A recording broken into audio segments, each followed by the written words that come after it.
I'm gonna do it off the cuff. Is that dangerous? We're doing it live. Mood. We're doing it live. I've had coffee. I'm in a good mood. I've got Diet Mountain Dew.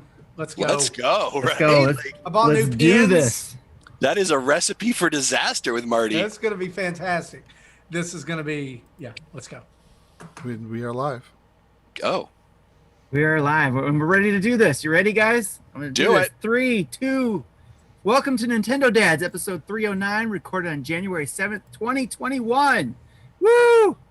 On tonight's episode, we discuss all kinds of headlines. No, not that many, but we discuss some headlines, some stuff about next level games, delistings for Netflix, the launch of Super Mario World, Bowser Fury, some Monster Hunter Rise demo issues, and our top 10 stuff, right? All off the cuff. I didn't write notes for this. I'm sorry. Jesse, you know what to do.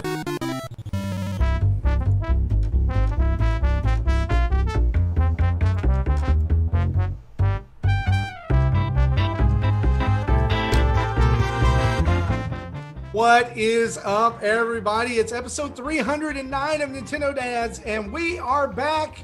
Guess what, y'all? You leveled up. We leveled up. We survived 2020.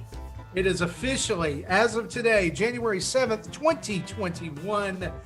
And no, the United States is not a hellscape doomed to failure. Yes, it is.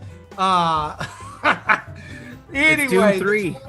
Tonight is going to be a fantastic show. I am so glad to be back. It's calculating up before the show. It's been about 3 weeks since I've been on, and I missed you guys. Every single one of you. I even went out and bought a brand new webcam. Just for those of you who watch, no, I already had it for Extra Life. I just decided to use it. And here I am. Also joining me tonight on the show, 3 of my greatest friends in the whole world. And I mean that with all my heart. It's right here. Here's my heart. All right. Justin Masson, man, how the heck are you? Well, you know what's going on, eh? It's great to see you. We're, back to Great White North. We're here. You know, I have been. This has. I said it before. Thursdays energize me. I get excited for this. And again, it has been literally, to your point, like 3 weeks since we did this last. With a group of folks. I'm excited for conversation. I know our chat is riled up. Man, I'm just ready. And I love the fact that, you know, I think as you said in the pre-show, this episode is usually dumpster fire, our first one. And Tim just set it in motion. You know what I mean? He's just like, yep, I don't need a script. At least Jesse knows the bumpers he's hitting. That's half the battle. But you know, Tim's just rolling on. Yeah. Hey, Justin, while we're here on you, I want to ask this, just for our audience, just for me too. What's your favorite thing you got for Christmas? My favorite thing I got for Christmas, I got Super Mario manga book. Yeah. Never read a manga ever in my entire life, and I got it. And there's so much going on in there that I'm a little bit. It's intense. And then like I got that, and then followed by that was like this like Canadian biography. I was like, yeah, these seem appropriate. Like these seem to weigh my reading choices, either Mario cartoon manga or like 300-page autobiography about some of the greatest people who lived in Canada. All of it, by the way, is just Wayne Gretzky. That's every single one of them. So Wayne Gretzky and Bret Hart. That's exactly it, right? The two greatest products of Canada. Mm-hmm. Also, speaking of great products of the White North, Tim Off from Michigan. How you doing, bud? Doing pretty good. Did you get that hat for Christmas? No, I've actually had this hat. I love that hat. Yeah, it's for those of you who are just listening to audio, it's Tim is rocking a beanie tonight with 8-bit Link. Yes. Swords going left and right, and then him holding up the sword in victory. It's actually one that I've had for a while, and then found out, if I remember correctly, Nintendo Guru had one too. Yeah. So we're both sporting that. Can I just say first, I love your hat. First, not called a beanie, it's called a toque. I'll let that be. US, that's fine. Also, your Link in the middle looks like he's having a stroke. Does anybody else notice that? That's just the original 8-bit artwork. That looks like he's having a stroke. That is pixel accurate. That's how he looks like in the game. Blood pressure. Oh boy. I have it. Tim, what's your favorite thing you got for Christmas? Oh, it's a lightsaber collection. The lightsaber collection Star Wars book. Oh, so it's all about lightsabers. It's all about the different lightsabers up to this point, essentially, that they've documented. So, I got you. Without being spoiler, do they talk about the dark saber? I haven't read it yet. Oh well, then sure. Well, they better. It's like most of the books I buy. It's like, oh, look at this pretty shiny. It's new so book. nice. Put it over here and never open it. I probably have 20 different art books. Most of them are unread. It's in here. Buy them to have them. Guys, listen. In 2020, I was in a book. I wrote part of a book. I haven't even read it yet. That's So, awesome. There you go. A dark saber. There you go. Love it. So yeah, that is awesome. I love that. A couple years ago, my wife got me the Hyrule Historia. Yes. Haven't read it. Yep. Haven't read. Went to the timeline, looked at it, closed it. That was about it. And went, this is way too confusing, and they're going to change it in a game anyway, so whatever. That's Something right. will take it over. Yeah. So. Yeah. But yeah. Marty, while you're on it, what did you get that's your favorite? Give me just a second, okay? I got to go get it. I'll transition to well, Jesse. Jesse the man can tell behind us the what board. is this. Yeah, while he's doing that, I'm going to say, are we sure this isn't episode 308 Delta, recorded on December 38th, 2020? That's a good point. Jesse, how are you doing, sir? Pretty good. Yeah, I'm rocking a new ring light in addition to add to my 2 lamps that I've been using for lighting. I think that's helping. You definitely look more lit up. At least it's not, because I've tried other lights in my face and they're like Yeah. literally blinding, and I don't like Yeah. it. This one isn't blinding. Nice. It can be. I have the light down, but its default lighting is really bright. Well, you look great. I love it. Thank you. That was his favorite thing, was the ring light? I didn't ask you. Was that your favorite thing? I'm trying to think of what I got. See, the ring light actually was a gift from work. They said, hey, here's the link, pick something, and I picked the ring light. I didn't get much from my family just because I'm hard to shop for. If there's something I want, I just get it. So I think the most unusual thing that surprised me was like this plant that's meant to go into like in the bathroom. It requires very little water, so just like the mist of a shower splashing around is enough water to keep it alive. So very low maintenance type of plant. Huh. All right. Just so that I'm clear, you're not peeing in the plant, right? No. Okay. No. Just, I think the plant is hanging. in Yeah, the it's a shower. hanging plant. It's In the shower. yes, Huh. not under the full stream, but just on the other side of the shower, where just the mist of just the Sorry, shower running. we're still not talking about peeing though, right? No, Okay. I know he used the word stream, but we're not talking about being. In showers? What? Come on. All right. Did you name the plant? no. Because I'm feeling like its name has to be Seymour. Or Audrey. Well, yeah, that would be good too. Okay, I want to show you my favorite thing. Yeah. All All right. Here he is. Hang on. Here he is. Here he is. Oh, Oh, nice. I love it. it's a a Lego for those of Grogu. you that are not watching on video, it's a baby Grogu. Yes. Lego. Made with Baby Yoda Lego. with his little ball. shifter ball there. Yeah. Yep. Nice. So much fun to build. And this one came with a really cool story. You can go check that out on my Instagram and I love that Facebook story. about It's a great story. that. My son wanted to buy this for me, and I'm not going to tell it because I will get emotional. But Yes. anyway, he joins my Lego Porg and TIE Fighter and Imperial Shuttle and AT-AT and Jabba's Barge and Millennium Falcon and the Sandcrawler and BB-8 and Just a small collection. I feel like we need to do a post show on season 2 of The Mandalorian. Yeah. Oh yeah. Let's Right? do We that. haven't done one of those in a long time. No. Can we put a pin in that and do it next week?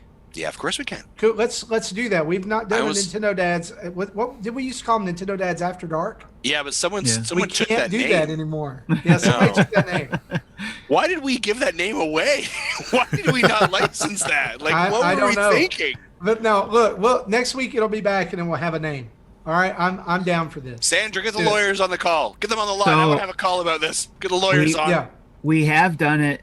We have done it for the dinner table, for the last Star Wars movie, and it was called the Cocktail Hour. We still do the Cocktail Hour after we stop recording, but we could do a Cocktail Hour discussing Mandalorian if you like.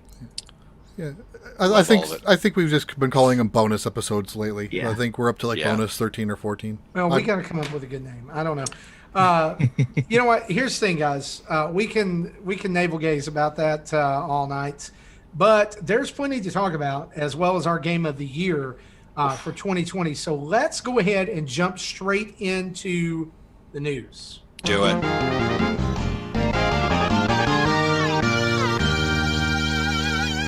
And Justin, please tell everybody who our news is brought to us by. Well, the news is brought to us by our amazing folks over at patreon.com/Nintendo Dads, where over 100 amazing supporters support us every single month and keep this dumpster fire moving. And we greatly appreciate it. Some for a year and some why. They ask themselves that daily. Like, why do I do this? But we greatly appreciate it. It keeps us ad-free and helps support our content creation, which is absolutely incredible. We have some new patron supporters as well, Marty. Do you have that list available? We do, and it's just one this week. But we are very, very thankful for Abby Echeverria. Thank you so much for coming in and being a patron of the show. One of the very few, the proud, the brave Nintendo gals. I don't want to, I didn't want to call her Nintendo mom because I don't know. You don't know. Right. I feel like I don't want to be offensive. So I feel like we should almost make a badge or a sticker or something for them specifically. Like it's like an elite. Or maybe badge. What we need to do, Tim, in the Discord is give them their own color for their name. Man, this is the hard-hitting stuff that we come out with, right, in 2021. Man, we're on fire. But either way, patreon.com/Nintendo Dads. Thanks very much for helping us. We appreciate it. Yeah, we have a lot planned in 2021. We appreciate everyone's support. Absolutely. Honestly. And I want to stop right there, and I want to just pause our part of the show and let you guys know about something big that we have coming up at the start of this year. Hopefully you guys have been interacting with us over on social media, on our Twitter and Facebook page and Instagram, and you've seen that next weekend we will be participating in a I just want to call it internet-wide, gigantic, mega, super friends charity stream called Gaming for Guru. We are going to be raising money all weekend long for Bobby Pauls, the Nintendo Guru. Many of you guys know him from his own shows like Yumi and Capri and Breaking Bells and hundreds of comebacks that he has made.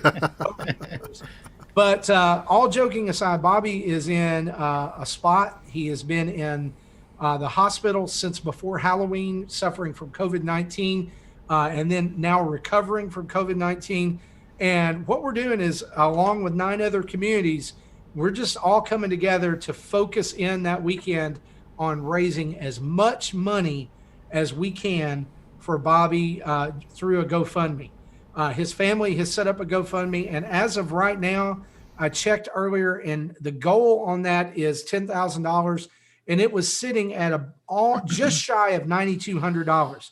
But here's the thing: we looked at that and we said, just to be quite blunt, in the American healthcare system, $10,000 is going to do nothing to his bills from being in the hospital that long. So what we want to do is we want to just go in and we want to take those 3 days and raise a schwack load of money, a butt ton of money, a veritable butt load of money for Guru that weekend. I'm talking I'm serious. I'm thinking $20,000, $30,000, $40,000 because he and his family are going to need it. And so to that end, we're partnering with Xbox Drive, PlayStation Trophy Room, Mega Dads, Joe After Work, Holly Crossing, Console Cato, Lizabelle, Mark Carradine, Mark the Canardian, and play some video games to have basically 72 hours dedicated to shining the light on Guru and his GoFundMe. A couple of ways that you can help with this. Okay. Number one is you can donate. And later on tonight, right after this show and all weekend long, we're going to be tweeting the GoFundMe link from our account.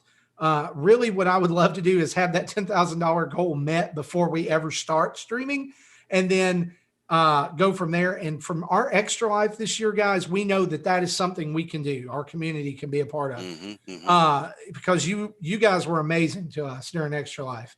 The second thing you can do is, if you want to get in on it, there's two ways you can do that. If you're a content creator or a streamer, you could stream anytime that weekend. We just ask that you use the hashtag Gaming for Guru, because we're hoping people click on that and they see all that's going on, right? And ultimately it drives them to the GoFundMe link.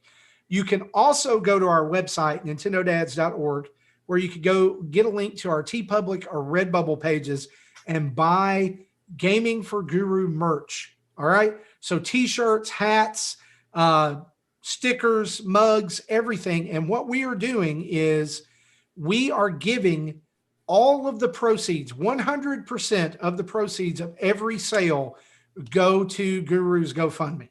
So the other way you can help out too is just by donating. And if you donate $10 or above, you will be entered to win. And Justin, maybe I don't need to say this. I'm not going to say what we can win. But I'm just going to say this: literally hundreds of prizes. Is that a correct accurate statement? That is a hundreds of prizes 100% accurate statement that have been donated by the shows, by other content creators, by game developers and companies who have all come together. Guys, I want to just say this. Like, I was so blown away. Image Informed Games has already donated $1,000 to Bobby, to his GoFundMe. That was incredible. And we are calling on, if you're a dev or a game developer and you listen to this show and you're connected with us in some way and you want to give codes or you want to help out, Justin, can you tell them how to email you or get in touch with us? Yeah, it's as simple as nintendodads@gmail.com. That's it. nintendodads@gmail.com.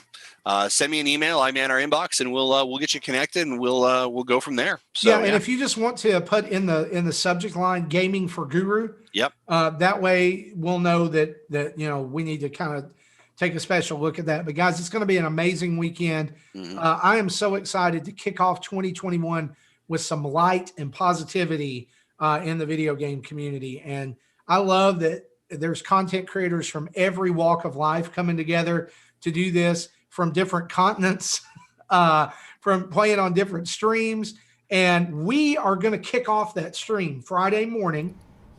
We are actually going to stream from 7 a.m. Central Time until 7 a.m. Central Time the next day. All right. So 7 a.m. Jesus time, all the way over into 7 a.m. Jesus time the next day is when we're going to be streaming. And all of us, hopefully, will get to participate. We're going to talk about how we're going to fit into that. I know Tim's going to do the dinner table during that time as well. And then we're just, guys. We're doing it live. Yeah, here's the thing. The one thing that we want you to walk away from this and know is this. Well, number one, we want you to donate. That's the number one thing we want you to know. Number two, this is not about us. All right. This is about Bobby. This is about raising a schwack load of money for him. It's about being a blessing to him, paying it forward to a guy who has worked tirelessly for the podcasting community, content creation community, and just giving back to him. And man, Bobby, I hope someday you hear this and you see the stream that's coming up this weekend, and you know how much people care about you, and you know how much you mean to a lot of people. And so I'm super excited about it. And this coming Monday is Bobby's birthday, and we're going to be doing a huge push for donations that day, but we're also going to be revealing the prizes that we're giving away that day. And we're also going to be revealing the stream schedule that day, the rest of the stream schedule that day. And so you'll definitely want to look out for that. It's literally going to be on all those people's social media all over the place. I hope there was a Twitter bomb a few days ago. Just the same message 10 times on all the feeds. That was fun to watch. That was on purpose. I love it. I love seeing all the reactions. So- And I was on mute when I tried to say it earlier, but thanks to Adam for the artwork. Oh yeah. That's for that. Yeah, for Adam up Leonard for from sale. Megadads has done an amazing job for that. And y'all, there's literally been how many T-shirts sold? I mean, it's. So I man our inbox, and my phone is going off so often. Like the invoices in here are absolutely ridiculous. The amount of people that are buying, like it's. I'm like, so I'm like, excited. oh, we got an email. Maybe it's a T-shirt. It's another T-shirt. It's another. I was like, wow. So it's. I wake up in the This morning person literally bought with 6 stickers. literally with invoices for all of our stuff. It's incredible. I want to say this right now in the chat. Mr. Sean Capri is here. Sean is also asking if his chat is asking if there's any way that they could. My chat wants one of the prizes to be a date with Justin Masson. We'll make that happen. We can do that. Canadian residents only, right? We can do that. Absolutely. Right. Or no. Let's back up here. It's in person for Canadian residents. It's a Zoom date. A Zoom date for anywhere else. Right. I'll figure out a way to like DoorDash or skip the dishes a little bit Chipotle to your house. We'll treat you real good. You know what I'm saying? Real nice. I love it. And then actually in the chat, I'm putting in for that. What happened to Jesse? He went radioactive. Sean is saying here, Bobby's mom is in my chat listening to you guys. She said she saw Bobby smile today. That's she awesome. hasn't seen his teeth in 2 months. So man, that's incredible. That's Thank you. Awesome. I love it. And Bobby, man, and your whole family. Thoughts and prayers. We love you guys. We man, I don't know what else to say. And people probably jump this chat and they're like, I just want to know if Animal Crossing is the game of the year for Nintendo. Well, speaking of Animal Crossing, we are going to be playing some Animal Crossing on our stream in honor of Bobby. And if you go over to our Twitter, somebody has recreated the Gaming for Guru shirt and icon in Animal Crossing. And you can go get those. I hang on. I'm sorry. I want to call them out because as soon as while you're doing that, one of the things I want to do, and I'm going to need help because I don't know how to do it, but he did such a great job at it, was the Deal or No Deal show that he did on his Animal Crossing island. Mm-hmm. I want to know how I can put that together and do it during the stream, during the stream too. That's a great idea. That would be But I'm going to need help with that. Yeah.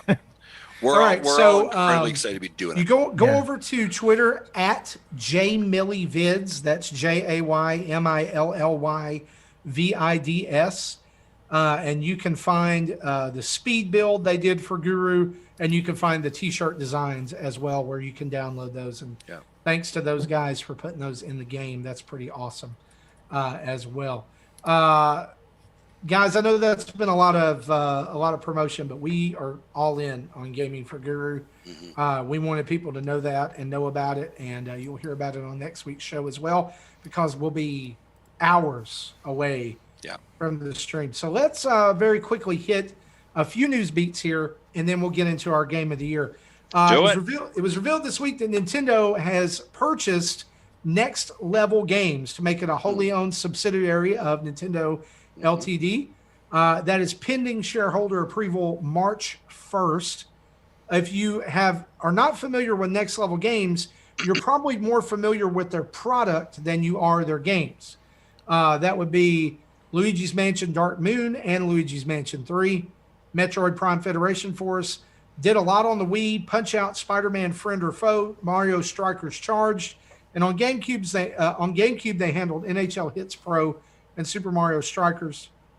They have developed games for Xbox and PlayStations before, but mostly they've been focusing on Nintendo for at least the last 9 to 10 years. This is fantastic. What I didn't know is that Next Level Games is in Canada. It's Vancouver. Hoser. Was not expecting that. Yeah, you had to do that. Don't talk about that place again, because he'll do it every time. And they'll start talking about toques and poutine. Listen up now, you hoser. Get yourself a 2-4 and get your stick on the ice, eh? Come on now. I'm just excited about this simply because Luigi's Mansion 3 was amazing, and it was one of my favorite games of 2019. And I really think that the success of Luigi's Mansion 3 played a huge role in why they're buying Next Level Games. I would love to see. I mean, I think this gives us hope for another Punch Out, and I think it also gives us hope for more Mario sports games, which I know some people have been very vocal about wanting. I mean, at least the soccer game, right? I would not at this point. I would not mind another Mario Soccer. Yeah, I think it's interesting, right? And so the thing that nowadays, right now and so I'm going to put on my business Justin hat right now. I saw the chat call out business time, but let me make this kind of clear here that this is actually really, really important, and this should actually kind of get you to stand up a little bit and take notice. Now, the landscape that we see in video game companies, especially like Sony and Microsoft, acquisitions not uncalled for or not unheard of, right? Insomnia Games, right? Sony bought them. Obviously, the massive acquisition that Xbox and Microsoft did with Bethesda recently. Microsoft actually was kind of going up. Microsoft or Xbox was going around like game companies were slots on the Monopoly board, right? We got all the green, we got all the red, right? They're picking up every shop. Nintendo specifically making that move is very interesting because they don't do this often, like at all. If memory serves me, the last actual acquisition they made was Monolith. Yeah. And I think that was back in like 2008. Like this is not something that you hear very often. So for Nintendo to make this move, this is a pretty big like, oh, so they have plans, they have ideas. And I think this is great because the other nice part of this, if you think about it long term, if you buy other shops, right? So you buy Next Level, you buy Monolith, and they're now part of your roster, right? You're bringing on more capacity, you're bringing on more resourcing, you're bringing on more talent, which potentially means that you're pipelining a little bit more effectively, as opposed to, hey, we're going to go out to a third party and we'd like for you to do work on our game. And they're like, well, sure, look, and I can do that, but actually I've got other projects, I've got other priorities. I need to know if this game is going to sell enough, right? They have to do a little bit more vetting and a little bit more kind of the financing around it. We now have to realize that this company, Next Level Games, is bankrolled by Nintendo, right? So their funding, their resourcing, their talent pool has now grown, and they now have a more direct line. So I think when you think of the future, like what does this mean? First and foremost, this doesn't mean like tomorrow, right? We're getting a Mario's, Luigi's Mansion 4. But what it really means is that in 3-4 years from now, we're going to see that fruition of like, boom, here's a game in April from Next Level Games, and it's not going to be a shock, and it's going to be, and it can be a Nintendo IP. And we see here, Luigi's Mansion, Metroid Prime, Mario Strikers, they've allowed Next Level to play with some of their IPs like kind of broadly, but not in a mainline format, right? So I think now them having this opportunity, I think is actually Luigi's quite Mansion incredible. is pretty close to Yeah, mainline. I would say I think they made it more mainline than they ever had before. And that's my next argument. I think Luigi's Mansion of all these is the most mainline, and they did such a banger job with that they moved it forward. I can't even remember, and I'll have to pull up, maybe Jesse, you can pull up really quickly, where Luigi's Mansion is landing in the MPD numbers recently as well. I think it's a huge acquisition. I think it's a great move. Very interesting for Nintendo. Interested to see where the future lies. I was just, while you were doing that, I was looking up, studios that Nintendo owns. Mm-hmm. And I found out that, that's a pretty short list. It's a pretty, there's studios that are affiliated with Nintendo, but out of, besides 4 internal development teams, 2 of which are based in Redmond, Washington, 1 in Paris and 1 in Kyoto, there's only 6 other, development houses that Nintendo actually owns. 1UP Studio, IQ, Monolith Soft, Indie Cube, Retro Studios, and now Next Level Games. So they're moving from 5 to 6. Compare that with Microsoft, who over the past year has almost 40. For 2 years. Yeah. And still doesn't have any games for their next gen system. Yeah. I'm surprised that they didn't do anything with. And I'm saying that before Xbox, like before Sean Capri ninjas me or something, like I've got a PS5, and I'm in the same boat. Like I was at Walmart today, and I was like, "Hey, I wonder if there's any new games out." Nope. I'm just gonna go home and play Spider-Man Remastered again because there's no games. I know they're coming. Like I get that, but like, this is a huge win for Nintendo. I'm not bashing those other companies. I'm just saying that like we're getting to a point where you guys feel like sometime in the future, like in the next 5 years or so, it's going to be like this game is either made by Nintendo, Sony, or Microsoft, and that's it.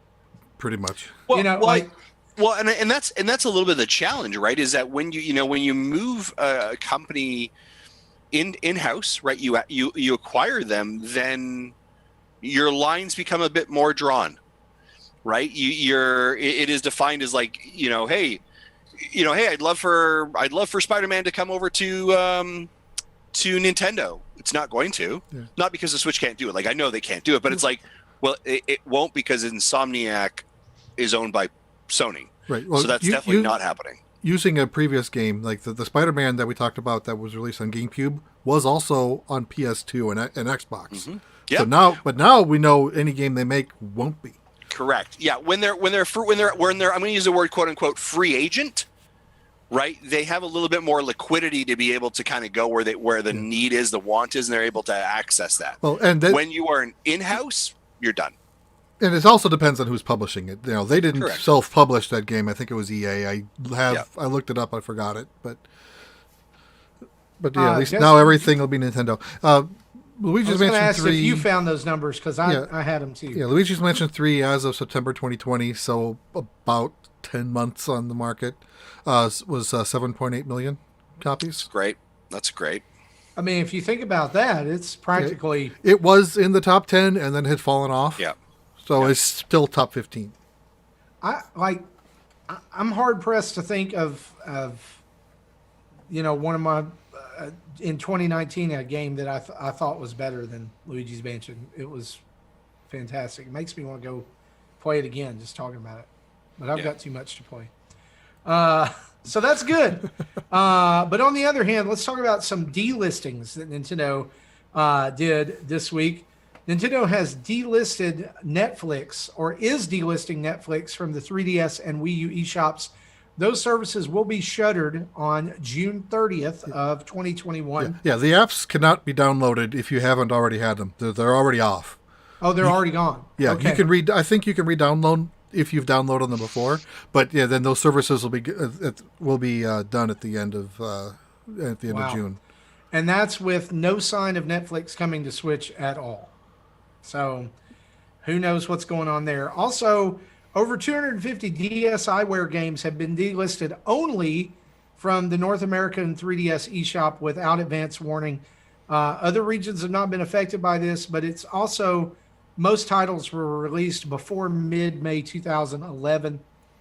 I'm a little hard-pressed to find who would still be interested in DSiWare at this point. I'm sure there were some good games, but guys, we're way past due date on that. Right, but the fact that it was North America only, a lot of people are thinking maybe that was done by mistake, because they've historically given us a warning when things like this are going to happen.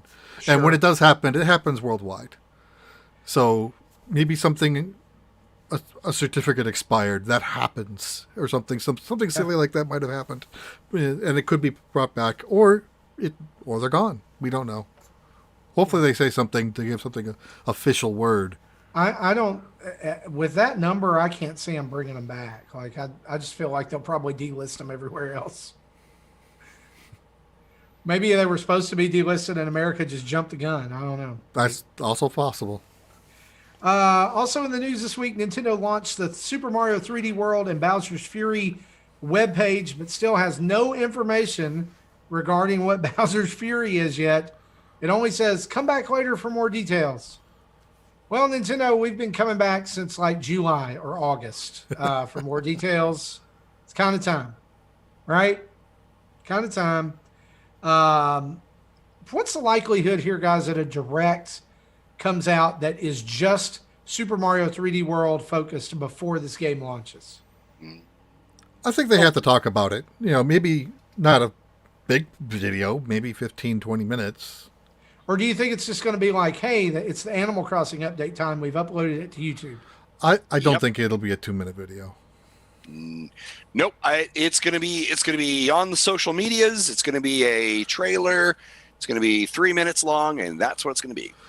I do think it'll just be dropped with no warning, but I think it'll be more like at least a 5-minute video. If you think about video. This, the reveal of Paper Mario was just a social media drop. Yep. It's funny, right? So, I mean, this is coming a bit off script here, but there are these massive rumors going around right now of like, here's all we're going to get a Nintendo Direct next week, and here's the leaked papers, right? Soft and all this war. kind of stuff. Yeah, exactly. Here's all the software launching. All the software that's coming. So here is and I guess this is moving us into next week's like predictions for 2021. I don't think we're going to really get a mainline Nintendo Direct anymore. We might get one, maybe 2 a year mainline. And so that's not a direct mini. It's not a partner showcase. It's not an indie thing. I think they've transitioned themselves into these small PR beats as opposed to these large scale ones. So unless Nintendo is like, this is what we are going to do for Q1, I don't think you get that. I think it's a surprise drop on Twitter, and it's a 5-minute little trailer. I don't think it's a direct. And because of, COVID delays, they know what's in the pipe. We don't yet, but they don't know when it'll be ready. So that's why we've been getting 2 or 3 games released last year. They didn't tell us until it went gold. And I think that's going to continue. Yeah, I like I said, I just don't think it'll be a direct. I think it's an email blaster. Sorry, a tweet something. Do you think that I know this is not in the doc, Justin, but I want to chase that rabbit a little bit because you shared a video again on our social media this week about how to determine fake from fact and different things like that, as far as and that was from back in October. Yep. Here's the thing. Do you think Nintendo's strategy of communicating in these choppier bits, smaller bits, but more focused, like here's a third-party direct, here's an indie thing, do you think that's better? Like, do you think that's is better for them than a regular direct, or what do you like? I think so, right? So what I believe that they have pivoted to is this short form, small burst communication. But what we see is frequency increases, right? So when frequency increases, the hype is a little bit different. It gets its own beat. It kind of gives the more attention to whatever was specifically in that direct, as opposed to getting lost of like, hey, here's all these amazing games. You're like, oh my gosh, look at this. Spelunky's coming. Oh yeah, and by the way, did we mention here's Metroid Prime 4? And you're like, sorry, did someone say anything else other than Metroid Prime 4? Do you know what I mean? Like, it just obliterates obliterates all the other conversation. So Nintendo's, I think, is almost like parceled out these tiers and these really deliberate communication streams that they have the ability to work on. The other part of it is that Nintendo Directs itself create a level of hype that is unrealistic and unimaginable, right? And so I think when those become so large and very often miss expectations, the gap, the dip becomes so much further, so much deeper, and so much more challenging, and the gap feels wider. So I think this like frequent PR beats of like every 2 to 3 weeks with something, I think is the right pace. And again, it's short formed, it's quick, it's condensed, and it's centralized. I think it's a smart method going forward.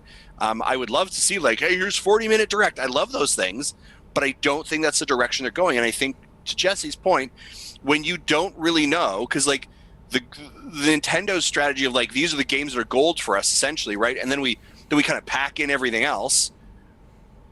Like, basically what's happening is that everything else is ready, but the bigger things aren't. So why are we waiting? Okay, so then let's parcel this out. Let's find a different way and allow for this communication to go. And so I think it puts them in a better positioning.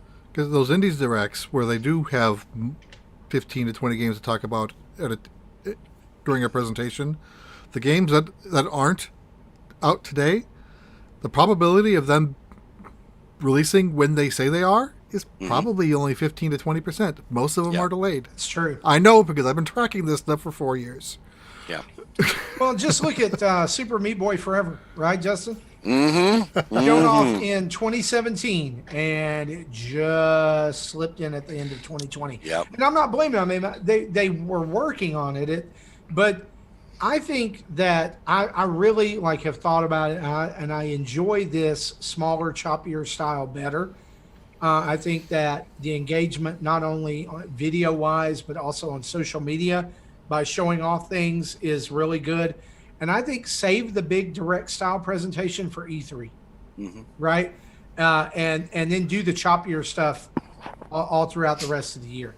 Because unless you're going to use like Shinzo Abe right now, I think that's his name, that was the director of Mario Odyssey, and the guy who did all the magic tricks when they showed off the Joy-Con and stuff. Who is their figurehead that is kind of like the upfront hype man? Because it's not Doug Bowser. And I'm not saying that, like, I'm not knocking Doug Bowser. It's just like every time we've seen him on video, he's not that. That's not who he is naturally. Well, I think the other part of it as well, especially we saw in 2020, was so many people began in 2020, but had before, began the replication of the Nintendo Direct method, right? And it really very much became a meme. And so I think for them to say that's not kind of how we're doing it anymore and repivot, I think since Reggie's transitioned away, I think since Iwata passed, right, they just haven't had that kind of same personality into them, the same level of life. So that's where you're finding these voiceovers, right? And that's okay. They do their job. So I think they're still discovering what they need it to be. One thing that I would like to see when the pandemic does end and we're kind of back to normal or whatever is for those voiceovers to be over with, and let's put some faces and bodies with those voiceovers. Yep. I think that's the only thing that I would change. I think it adds a little life to the presentation. Yep. I know even when they were doing the indies back when Damon was there, just having him on screen, like, it adds a little something to it. Yep. But I get why they're not doing it right now. What we don't need is more Treehouse Directs where people are sitting in their room and playing Beyblade or whatever, or Paper Mario for 50 minutes. Yeah, that did not work. Like that, I don't think that did anything to sell that game. I think that's probably why we haven't seen that since then. Yeah, I agree. Once we're all back together and we're vaccinated and all that good stuff, I think let's go back to some form of host. Yeah. Now, speaking who could do a great job at that? I'm just throwing a bone out here. You could do a great job. I was thinking Jose Otero. Love it. I feel like, and I like a lot of other people, I think probably feel the same way, that like the dude was a fantastic podcast host. Yeah. And that's a little bit of wasted talent right there. Yeah. Like, hey, speaking of Nintendo Directs, did you know that there was a Monster Hunter Direct today? I did. And there was a demo that was supposed to come out today, and apparently it's out for some people like you. Yep. But Tim and I can't get it. And like I also queued to download, and it hasn't downloaded yet. Yeah, so I queued to download about an hour ago. No Monster Hunter. I got Mortal Kombat though. No Monster Hunter, and it said if you don't see it yet, maybe it's server issues. I'm having a problem with the idea that there's so many people downloading the Monster Hunter demo that I'm not saying it's fake news, but I'm saying it's Monster fake Hunter news. does really well in Asia, doesn't it? It does. So I'm wondering if maybe that server's, I don't know. So from the I would direct think today, that each region would have their own servers. Yeah, after I said that, Jesse, I was like, I wish I pulled that back.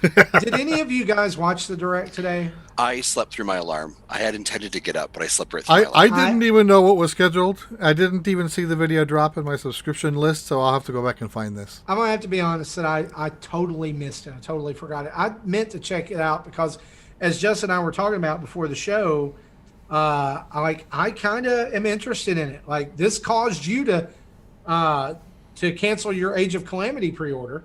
Well, Age of Calamity caused me to cancel my Age of Calamity pre-order. Let's be right honest there. But I just moved my funds over to it. Okay. Yeah. Okay. So third strongest mole says he got it eventually, but it was like 45 minutes later. Oh wow. Well, it's probably backed up like me after Christmas. What I think it's doing is maybe it is downloading, but it's not telling you until it's complete. Maybe there's Could be. maybe something new with the latest update. I don't like it, but that's No, a sir. possibility. I don't like it. Because the game that I tried to download earlier did show up and it was ready to go. Here's a great question for all of us. Why was this not available today at 11 or 12 when the eShop updated? It makes no sense for like to hype this and say it like here's the direct and a demo's coming, and then you go to the eShop. And by the way, the eShop today was absolute crap. All the shovelware is coming out right now. I didn't even look at today's PR, so I don't. Oh, it's so bad. It's so bad. But anyway, why? Where is it?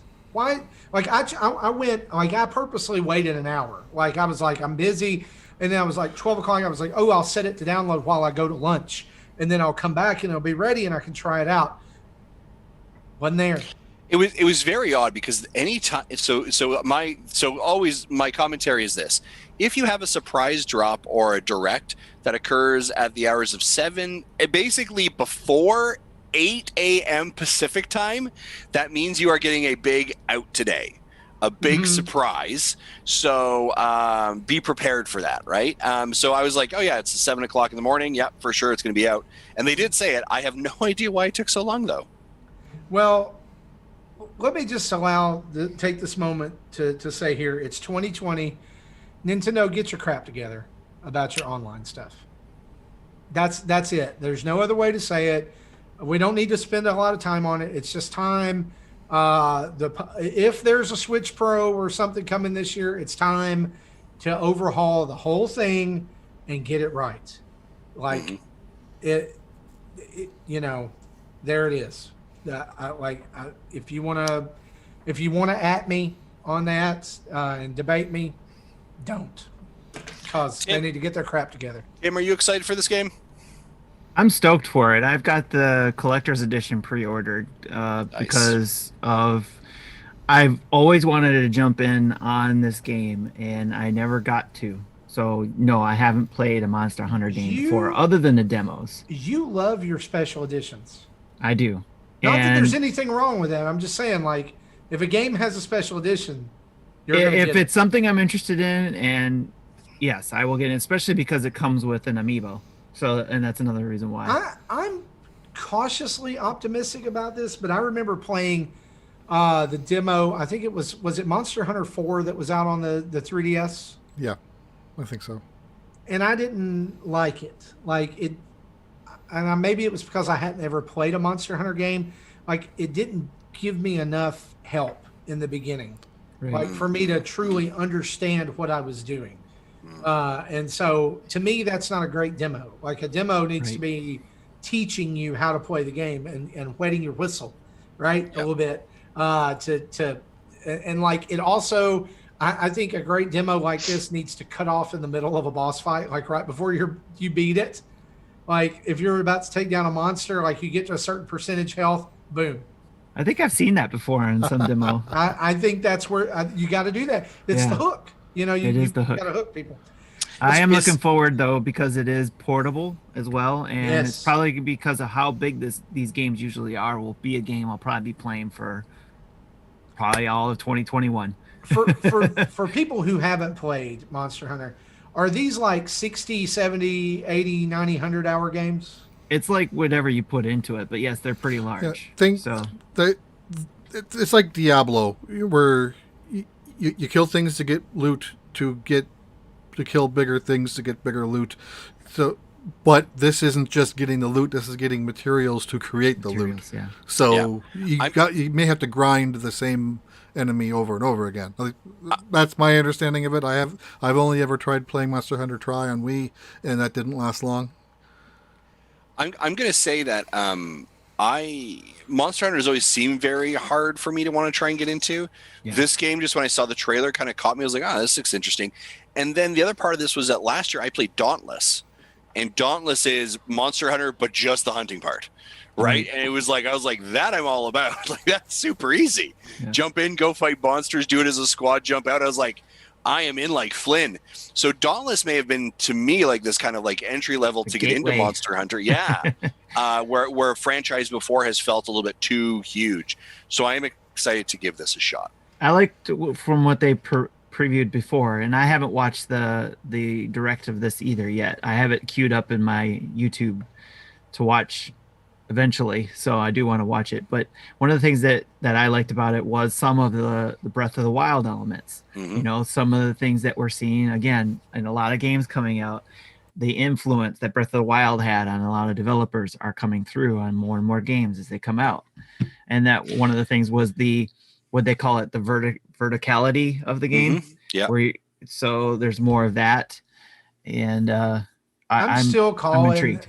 Speaking of that, I'm still calling that this dude is a Smash DLC character because of that fairy thing where you throw it out and it's the wire bug or whatever. Yeah, where I wouldn't you be zip surprised. Upwards. It's the up B. Come on. Yeah.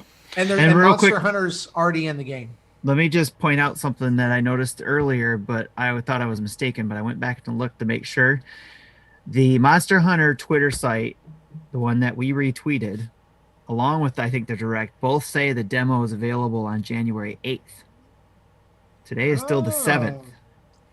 Well, But it's on my Switch. But it's out for some people, yeah. Yeah. But So, did you download it on your Ireland account? No, I did not. I even checked. It went directly to the North American page. Well, The other thing I would say is to the Nintendo Voice Chat podcast forums, someone just asked this. Why is it not downloading? And someone says it's delayed. Took 20 minutes for the icon to show on my home screen. Another person said servers are being overwhelmed. interesting. The question I have is, and again, none of us watched it, but I don't know if maybe someone saw some notes somewhere. Is saved progression? Is that happening here? Like, you know, we've seen for Pikmin, what we saw for Pikmin 3 and for Age of Calamity and everything else, like with the demo, is there, hey, you've got, an hour or 2 hours in, you don't have to do that again? Do you know? I'm looking it up right no now. progression. Third strongest mole. No progression. Okay. All right. Oh, wow. Well, So you're gonna Which just means do it it- all over again. If it's similar to, like, say, Bravely Default, it's not the start of the game. They throw you somewhere in the Yeah. middle. So Yeah, it sounds it makes probably about sense for it to not progress. Yeah, You it know, says guys, it doesn't support it. I'll just play it after the podcast and I'll tell you what it's like,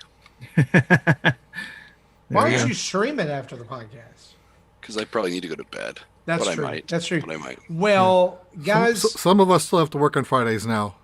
that's true. I haven't worked on a Friday in 2 months, so it'll be weird to be back. forgot about I'm going to see my mom tomorrow, which is kind of like work. But without further ado, you guys were not here for these little paltry Nintendo beats, news beats this week. You were here for the Game of the Year 2020 discussion. So let's jump right into that. Do it.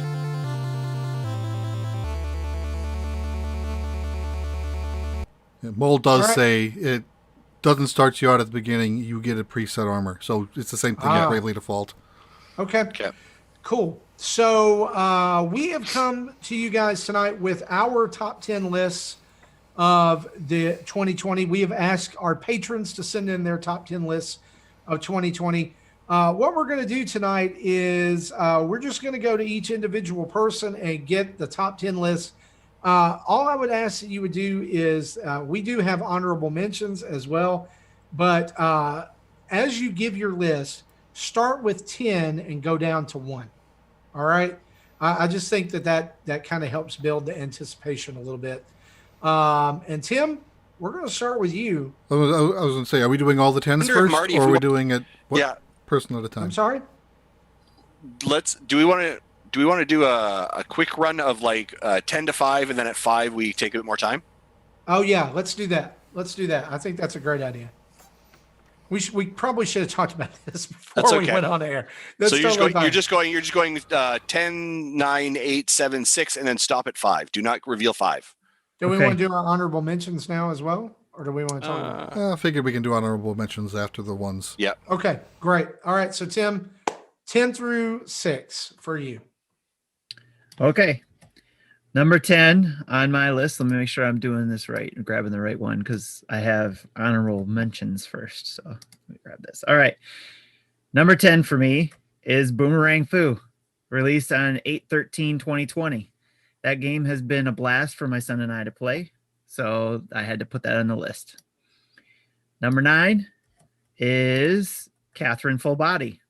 It's actually, I put it on the list because of, although a very strange puzzle game and story altogether, I still had to keep playing just to find out what the ending would be like. So it kept me intrigued.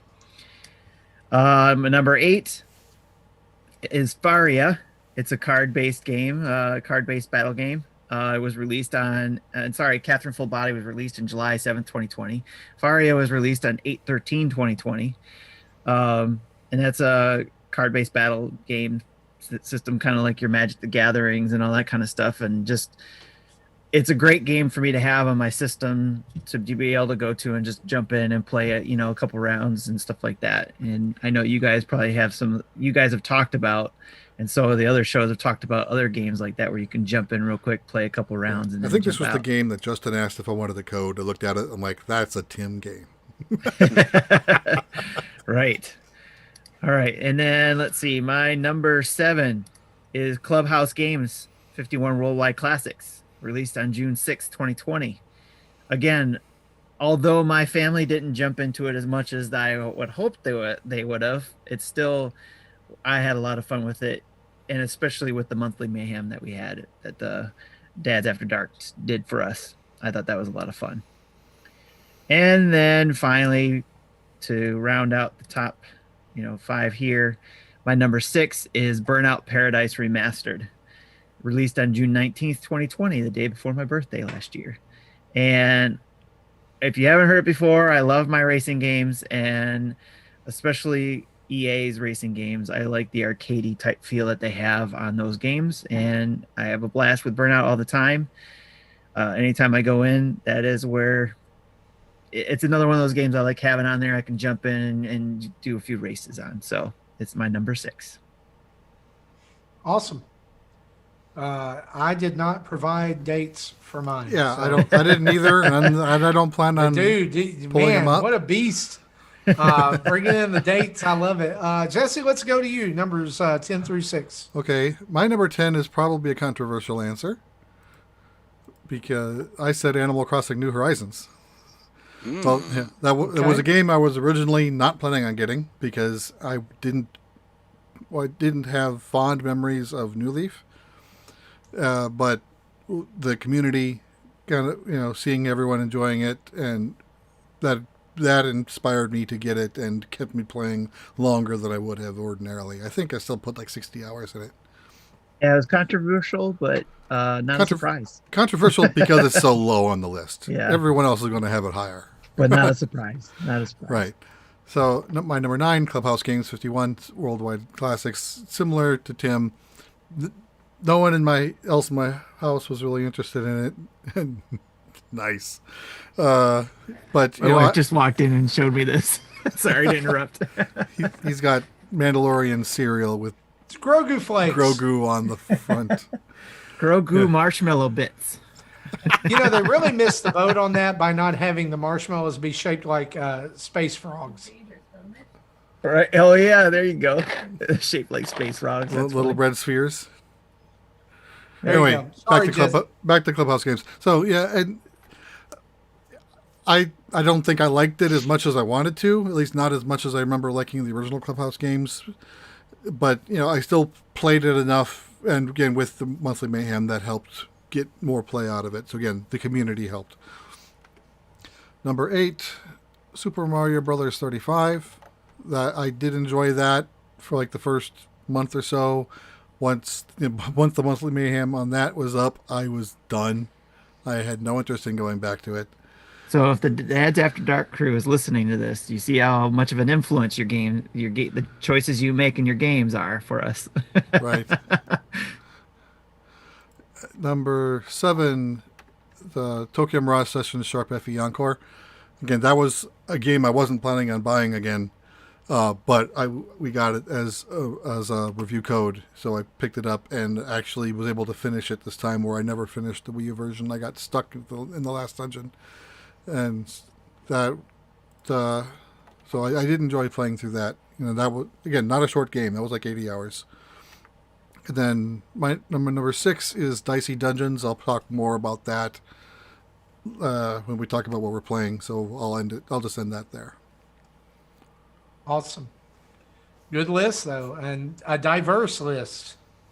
But honestly, and I'm not trying to be a jerk when I say this, what I expected from you. Because I know that top 5 are Picross. I said a joke earlier saying I might have 5 Picross games in my top 10. And in parentheses I said, not really, but it almost happened. Justin, what about you? 10 through 6. Yeah, my number 10 is Bloodroots.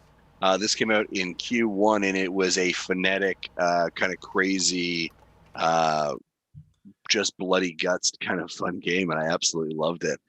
Number 9 was Control, and this was the cloud version that came out. Been having just a blast with that.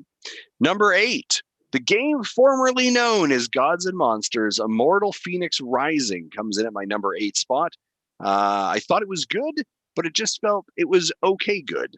I felt like it was kind of, I feel like it didn't understand what its identity was, didn't really understand fully what its voice was, and I think it was a little bit of everything mishmashed together. But I had a great time with it and still loving it. Number 7, Scourgebringer. This is that phonetic, crazy, roguelike, rock metal game that we all got hooked on in October, and is just an absolute blast. And number 6 for me is Grindstone. I loved Grindstone on the iOS, and I have absolutely loved playing it on the Switch. Yeah, it's that's a fantastic game. Absolutely good list. For me, starting with number 10 is Spiritfarer. It's not a game that I've finished yet, but and that's why it's lower on the list. It just didn't carry as much weight for me as it probably will by the time I finish it. I'm invested in it. I just had games that pulled me away from it at the time. Number 9, Super Mario 35. I honestly felt like this one would fall a little bit higher for me, but I'm like Jesse. I feel like Tetris 99, like they're doing events that have different themes and things. And it seems like there's more of a long-term plan for Tetris 99 than there is Mario 35. And I fell off of it pretty quick. Yeah, if they did a weekend where it was Mario 2 based, still the same game, but just looked like Mario 2 or Mario 3, I would go back and play those again. Yeah. But they haven't done anything with it other than those event weekends that it just gives you a fixed 6 levels of, here are 6 levels with Lakitu. Good luck lasting past 2 of them. Yep. Number 8 is Super Mario 3D All-Stars. Again, one that I thought would fall a little bit, higher on the list. But I do this system that a friend taught me for how to differentiate between things. I'll talk about it if people want me to, but that's how it ended up lower on the list. There were things that were weighted higher than it. Number 7, like Tim, is Clubhouse Games 51 Worldwide Classics. I just recently picked this one back up and dove into it because I love the Mahjong in there, and I love Yacht Dice. And that's something that's easy for me to pick up and play. It's calming. I can play it anywhere.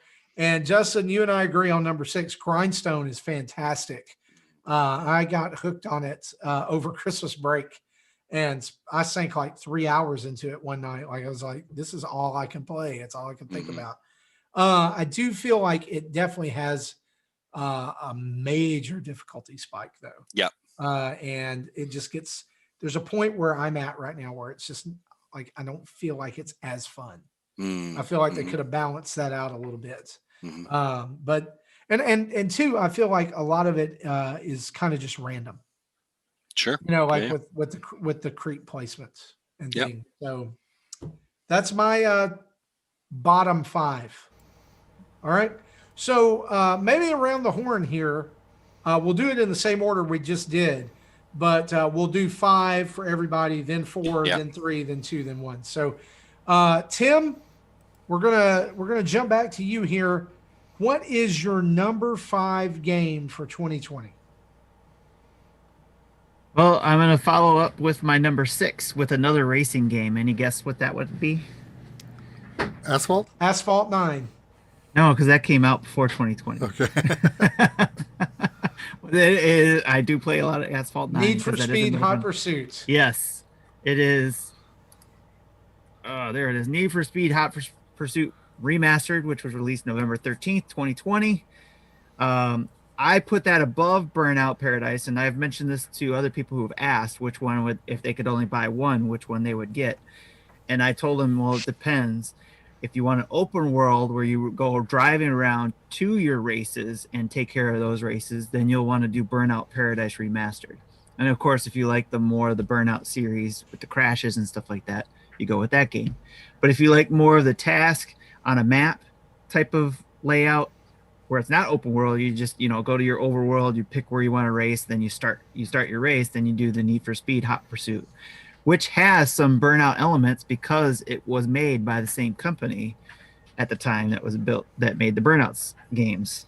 So, but I put Need for Speed higher, Hot Pursuit Remastered higher than the Burnout series, because right now, as I feel, the way I feel about it is that I like the task element of it, where I can just go in, pick the race I want to do, what I feel like doing. If I feel like I want to go be a police officer and take down the bad guy racers, then I can do that. I can pick that race without any delay. I can just jump right into that race. If I feel like I want to be the racer outrunning the cops, then I can go do that. And then there's other different types of missions depending on whether you're the cop or the racer in there. And I like that element of it. So that's my number 5, Need for Speed Hot Pursuit Remastered. Awesome. Jesse, your number 5 game of 2020. Okay, so, yeah, this is where I started putting Picross games, but I'm like, I had 4 and 5 in the list. I'm like, I'm not going to talk about them. They're just Picross games that don't do anything new. They're just more of the same. So what I did instead was I added Picross games that did add to just a collection of puzzles. So my number 5 game is Murder by Numbers. This was kind of like an investigation type of mystery game where you solve Picross puzzles to find the clues to solve the murder. And I thought that was an interesting take on how to do a Picross game. Awesome. Justin, what about you, bud? I think people are going to get angry at me for this answer, but I'm going to give it anyways. I'm also going to say the following, that I don't know about you guys, I found the top 3 really easy for me to lock down. I found 4 and 5, I was like, yeah, I got a pretty good idea, and shifted maybe slightly. 6, 7, 8, 9, and 10 literally shifted for me for almost the rest of the day. But my number 5 game for 2020 is Fortnite.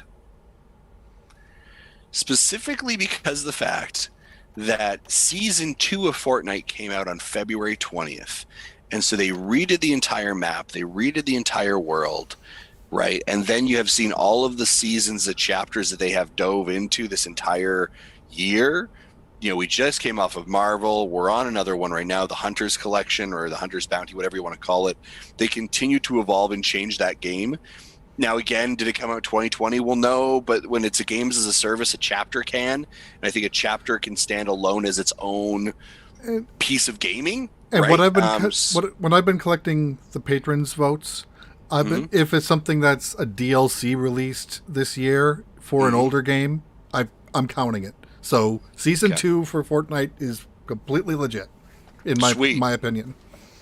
All right. Well, Season 2 for Fortnite. Come at me, bro. Awesome. I'm a lot more angry about that than I should be. I don't know why. My number 5 game is Paper Mario: The Origami King. I loved this game, and it hit right in the middle or right around the time that I got COVID. And so I was stuck at home with nothing to do except sit around, watch movies, and play video games, and feel bad. So I played Paper Mario during COVID and finished it within like 3 or 4 days and loved it. Loved it. And I know that there are so many polarizing things about this game. The spirits or the Velumentals, the ring battle system probably being the number one thing with no experience. But to me, it was the best Paper Mario game in ages. And it held my attention like none other in recent memory. And it wasn't Sticker Star or Paper Jam. And Right. that for me was enough. There was no shinies.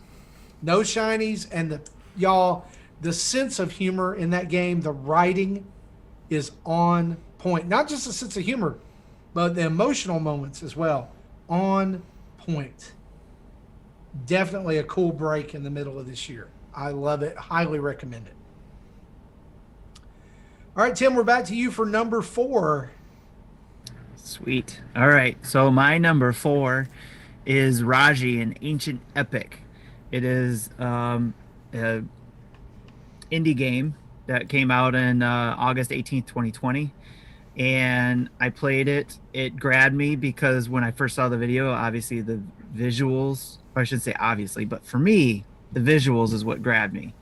And then when I started playing it, the gameplay gave me a little bit of the God of War vibes on the PSP. Because that's where I started playing God of War games, was on the PSP. It's not as gruesome or anything like that as the God of War games, or I guess mature rated as those. It is probably more teen rated than that. So Not After Dark rated. right.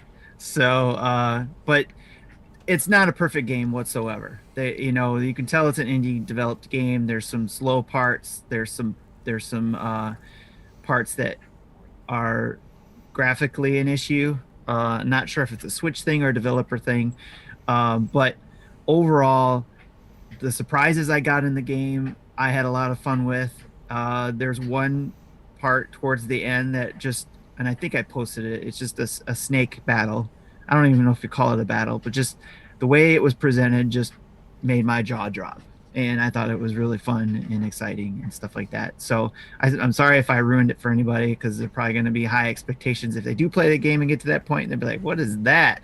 But just, I wanted to share it because that's for me, that's what made my jaw drop, is that particular thing. And there was a couple other things too, but I just enjoyed the story. It was a different type of God or mythology type story. From Indonesia type thing. I forget what they call it, but there's a specific name to it and it's slipping my mind. But so that element of it too, a different type of story. The history was different than the whole usual Greek thing, right?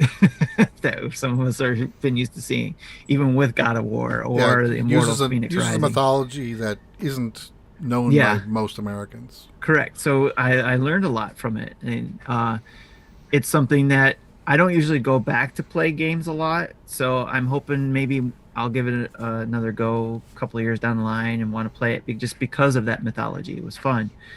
So, that's Raji, an Ancient Epic, is my number 4. Awesome. Jesse, you're up. Okay, so I promise this is the last Picross game on my list. My number 4 is Pixel Puzzle Makeout League. It's a funny sounding name, but while the puzzles are relatively easy, they don't get any more complicated than 15 by 15, which for me is a downside, but for most people is probably a plus, because it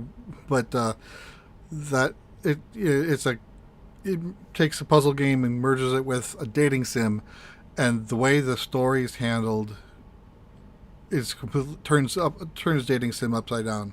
What happened, I did not expect to happen to it, and it was a great ending. Okay. Justin.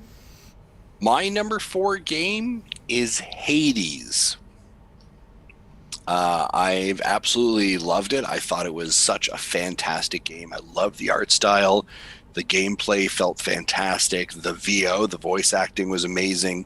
The story that they told, Yeah, this had been on my radar for a year beforehand. And so when it finally came to the Switch, it was like a must-have jump on. And I enjoyed every moment of it in the ride. And it's just been an incredible, incredible game. So this was one that really hard for me to find its right place in the top 5, especially as we consider the other games that are coming up as well. But definitely worthy in that top 5 in the top 5 position. Such a fantastic game. I loved every moment of it.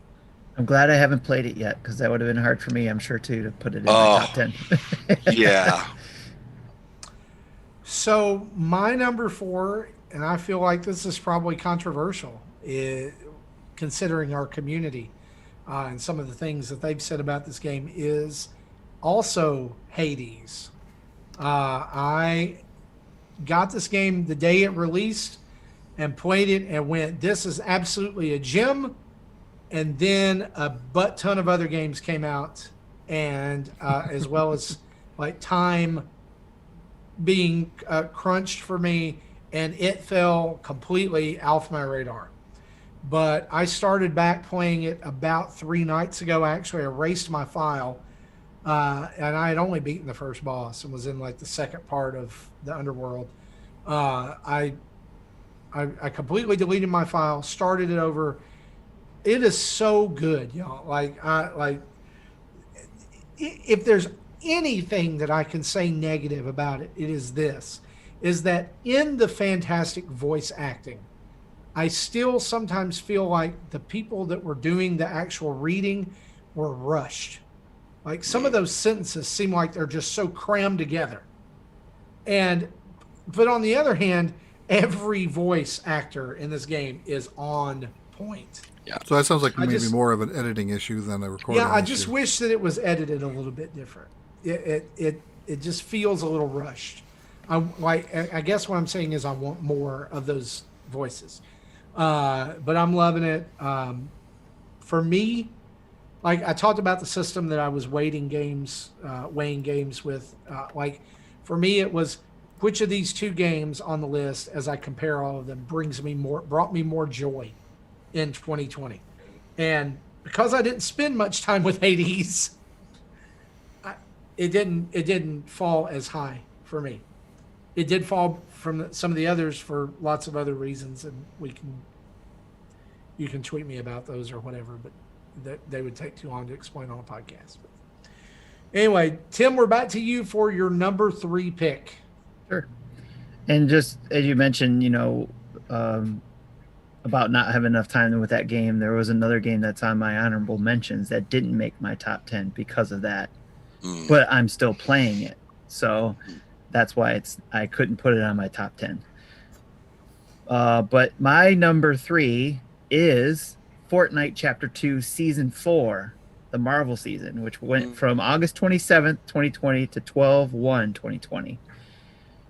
I played more Fortnite during that season than any other season, I believe. And I put in a lot of time and got, I think, at the highest level that I have ever gotten in Fortnite with that game without having to buy it. So I had I had a blast with that. I had a blast because I was playing with my kids, and I still play Fortnite with them. But with that particular season, especially with my daughter, and because it was also, I think, at the same time as Extra Life, right? Because that's when I also did it at that time too. And just I was able to sit down and concentrate and have fun. I had goals. I wanted to get certain things and just had fun with it.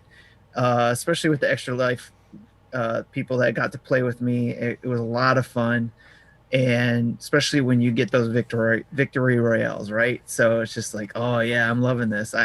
Because I felt like in season or chapter 1, it seemed like it was a little harder to get victory royales, but for whatever reason, this time around it was a little easier. So, but I don't care how I did it. I don't care if it was robots or not, or bots or not. I still got victory royales, and I had a lot of fun with it. And I had a lot of fun with the people I've been playing with in their community. So, and along with my daughter and my son. So that is why Fortnite Chapter 2 Season 4 is my number 3, especially, Venom skin. I had to get that. Yeah. Jesse? Oh, that's my turn now. Okay, my number 3 is Spiritfarer. That is a game I was interested in when it was first announced, and that was a game I could not put down when I started playing it. I played it all the way to the end. I think I might, and I loved every minute of it. So if you haven't tried that one yet, give it a go. It's not short, but it's not Dragon Quest long either. But it's a game worth playing. Yeah, my wife, it was the same with that. And I meant to ask her, what her top games would have been. And I'm sure that would have been in her top 3, if not number 1 for her. But yeah, I think she would agree with you on that one. And by the way, I have Monster Hunter Rise demo now. It finally downloaded. Well, I don't. They must have heard me complain. So mine is still queued. Oh. Justin, what's your number 3 game of 2020? My number 3 game of 2020 is Pikmin 3 Deluxe. I had an absolute blast with this game. I had it on the Wii U and had only played I think an hour into it, put it down, totally forgot all about it. And Nintendo was kind enough to send us a code. I jumped into it, and I've loved every moment of this game. I thought it's just been an absolute ton of fun. I love the 2-player co-op. I love how easy it was as a parent to split screen, enjoy that. The bingo battles. It has the quintessential Nintendo essence that game does, right? To the point where I was thinking about the game afterwards. I was like, man, I really hope Pikmin 4 comes out soon. And I really hope it's like this. I just wanted more of it. And again, it's not a super compellingly hard story. It's not super difficult, right? We're not the world isn't being turned upside down, but it is unabashedly cute, adorable fun. But also underneath that cuteness of these little creatures running around and making funny sounds, there is an intricate control scheme and a system, and it's what Nintendo does well, which is introduce a genre of a game, an RTS, into a game that the wrapping doesn't seem to fit, but makes you understand and value it, right? And as you're leaving the world after you've collected all your fruit, and your rocket launches off, and 3 of these poor Pikmin walk in and they stare up, and you're like, I'm sorry, right? You just wave to them, and then good night, sweet prince. Yeah, and then the big creature comes in and kills them. You're like, ugh, right? There's a part of you that kind of feels bad. So yeah, this was really incredible. I've enjoyed every moment of it. Awesome. My number 3 game of the year is Hyrule Warriors: Age of Calamity. I am loving this game. I have not booed or thumbs down one game on your list, sir. Not when they're this good. It's not when they're this good. You can't. Well, wait till number 1. I love this game. I think that it is so brilliant, and that not only were they able to capture Breath of the Wild spirit, they were able to continue to tell the story. I'm still working through it. No spoilers.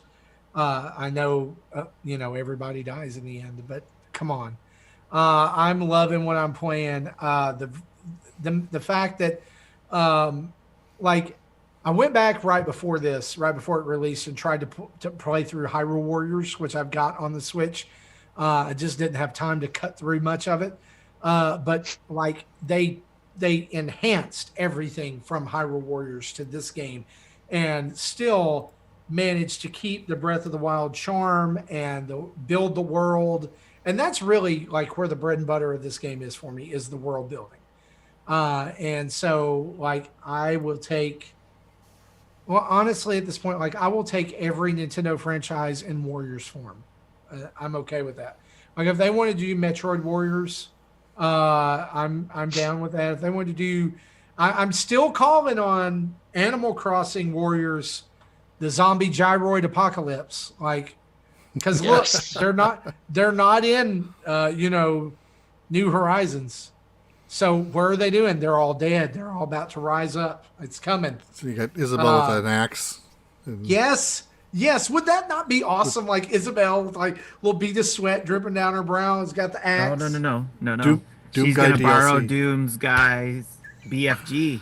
Oh yeah. That's what she's gonna have. That's her. That's her when you use the A button and do the special. That's what it is. Yes. Doom guy steps out of a portal and glasses everybody, and then gives Isabel a high five. That's right. She blows him a kiss. He leaves. Yep. Match made in heaven. Hyrule Warriors Age of Calamity Game 3. All right. We're down to our top 2 games of 2020. Tim, what you got? So this one was tough for me to do because these 2 games kept flip-flopping. And I guess I might have done kind of like what you were talking about, Marty, even though I don't know fully what you were talking about, how you did these things. But I had to weigh, I had to weigh certain options, and I won't go into details, but just, that I had to weigh it out. So, but my number 2 is the Shantae Into the Depths game. That was released in March 26, 2020. I had a ton of fun with this game, and to me, it's a sleeper hit. Again, I know a lot of people are different and stuff like that. So, but it has some Metroidvania elements to the game. I'll say that, and that's probably why I liked it. But the story, I guess what you got to put together yourself in your head, because there's not a lot of there's no voiceovers or anything like that. You're basically kind of inferring what's going on because you're all underwater. There's no talking, and you're the only like basic human. I'm guessing you're a human being underwater in an underwater suit, talking or interacting with a underwater machine. But overall, you're navigating through the ocean, and once you get certain abilities, you can go back to other areas, just like a normal Metroid game, right? A Metroidvania game. So, but what I really liked about this game was the ambiance, the sound. You definitely have to play with headphones with this type of game, or a really good surround sound system, because of the underwater sounds. You hear things from all around, and it's pretty relaxing too. And I played this game when going to bed, and stuff like that. So I played. What's not relaxing is the unexpected enemies that come out of the water. Some of them natural, which you actually learn about in the encyclopedia, because there's a scanning element of the game where you can scan and you add it to your journal of what you discovered in the water. And then there's some alien or mechanical type things that you find in the water as well. And then it just builds up to the end, which again, you have to infer what the heck is going on. And there's 2 different endings depending on how you defeat or get defeated by the last boss. So I actually I was able to save it before getting to the last boss, and did it both ways, where I lost and saw the ending that way, and I beat it and saw the ending that way. So it was I like that aspect. It was very well done. And again, the graphics are really well done too. I will say this game, if I remember correctly, is available on iOS as well. It was there first, that's why I got confused whether it would count, because I thought I saw a 2019 release date, which it was. It was released in 2019 for the iOS, but it came out for the Switch in March 26, 2020. Again, my number 2 is Shantae Into the Depths. Highly recommended game. Awesome. And for those of you who are wondering about the iOS connection, that is on Apple Arcade. And you can play games on your iPad or iPhone with a PS4 DualShock controller or Xbox One controller, or you can use a couple of the 8-bit Duke controllers as well to connect to those. And it's really cool. I'm playing the Pathless on iOS right now because I could either spend $40 on it on the PS5 or play what I'm already getting. I would suspect also Pathless coming to the Nintendo Switch in 2021. I completely agree with that. And if it does, and you've not played it anywhere else, thumbs up. It's good. Nice. Jesse, your number 2 game. My number 2 is Pikmin 3 Deluxe. Yeah, I also had it on the Wii U, and I had played it through twice on the Wii U, so this was my third playthrough. And but it's been so long ago that I forgot where most of the things were, so it was still mostly playing it fresh. Uh, and I did like the new chapters that were added. That kind of fills in the story gaps. And I didn't like go back and do all of the other missions that were part of the Wii U release. Of course, and I don't think I ever did them on the Wii U either. It's just once I was done with the story, I was happy it was done. So I might go back and do those again. But I am also hoping for a Pikmin 4 sometime soon. Awesome. Justin, number 2.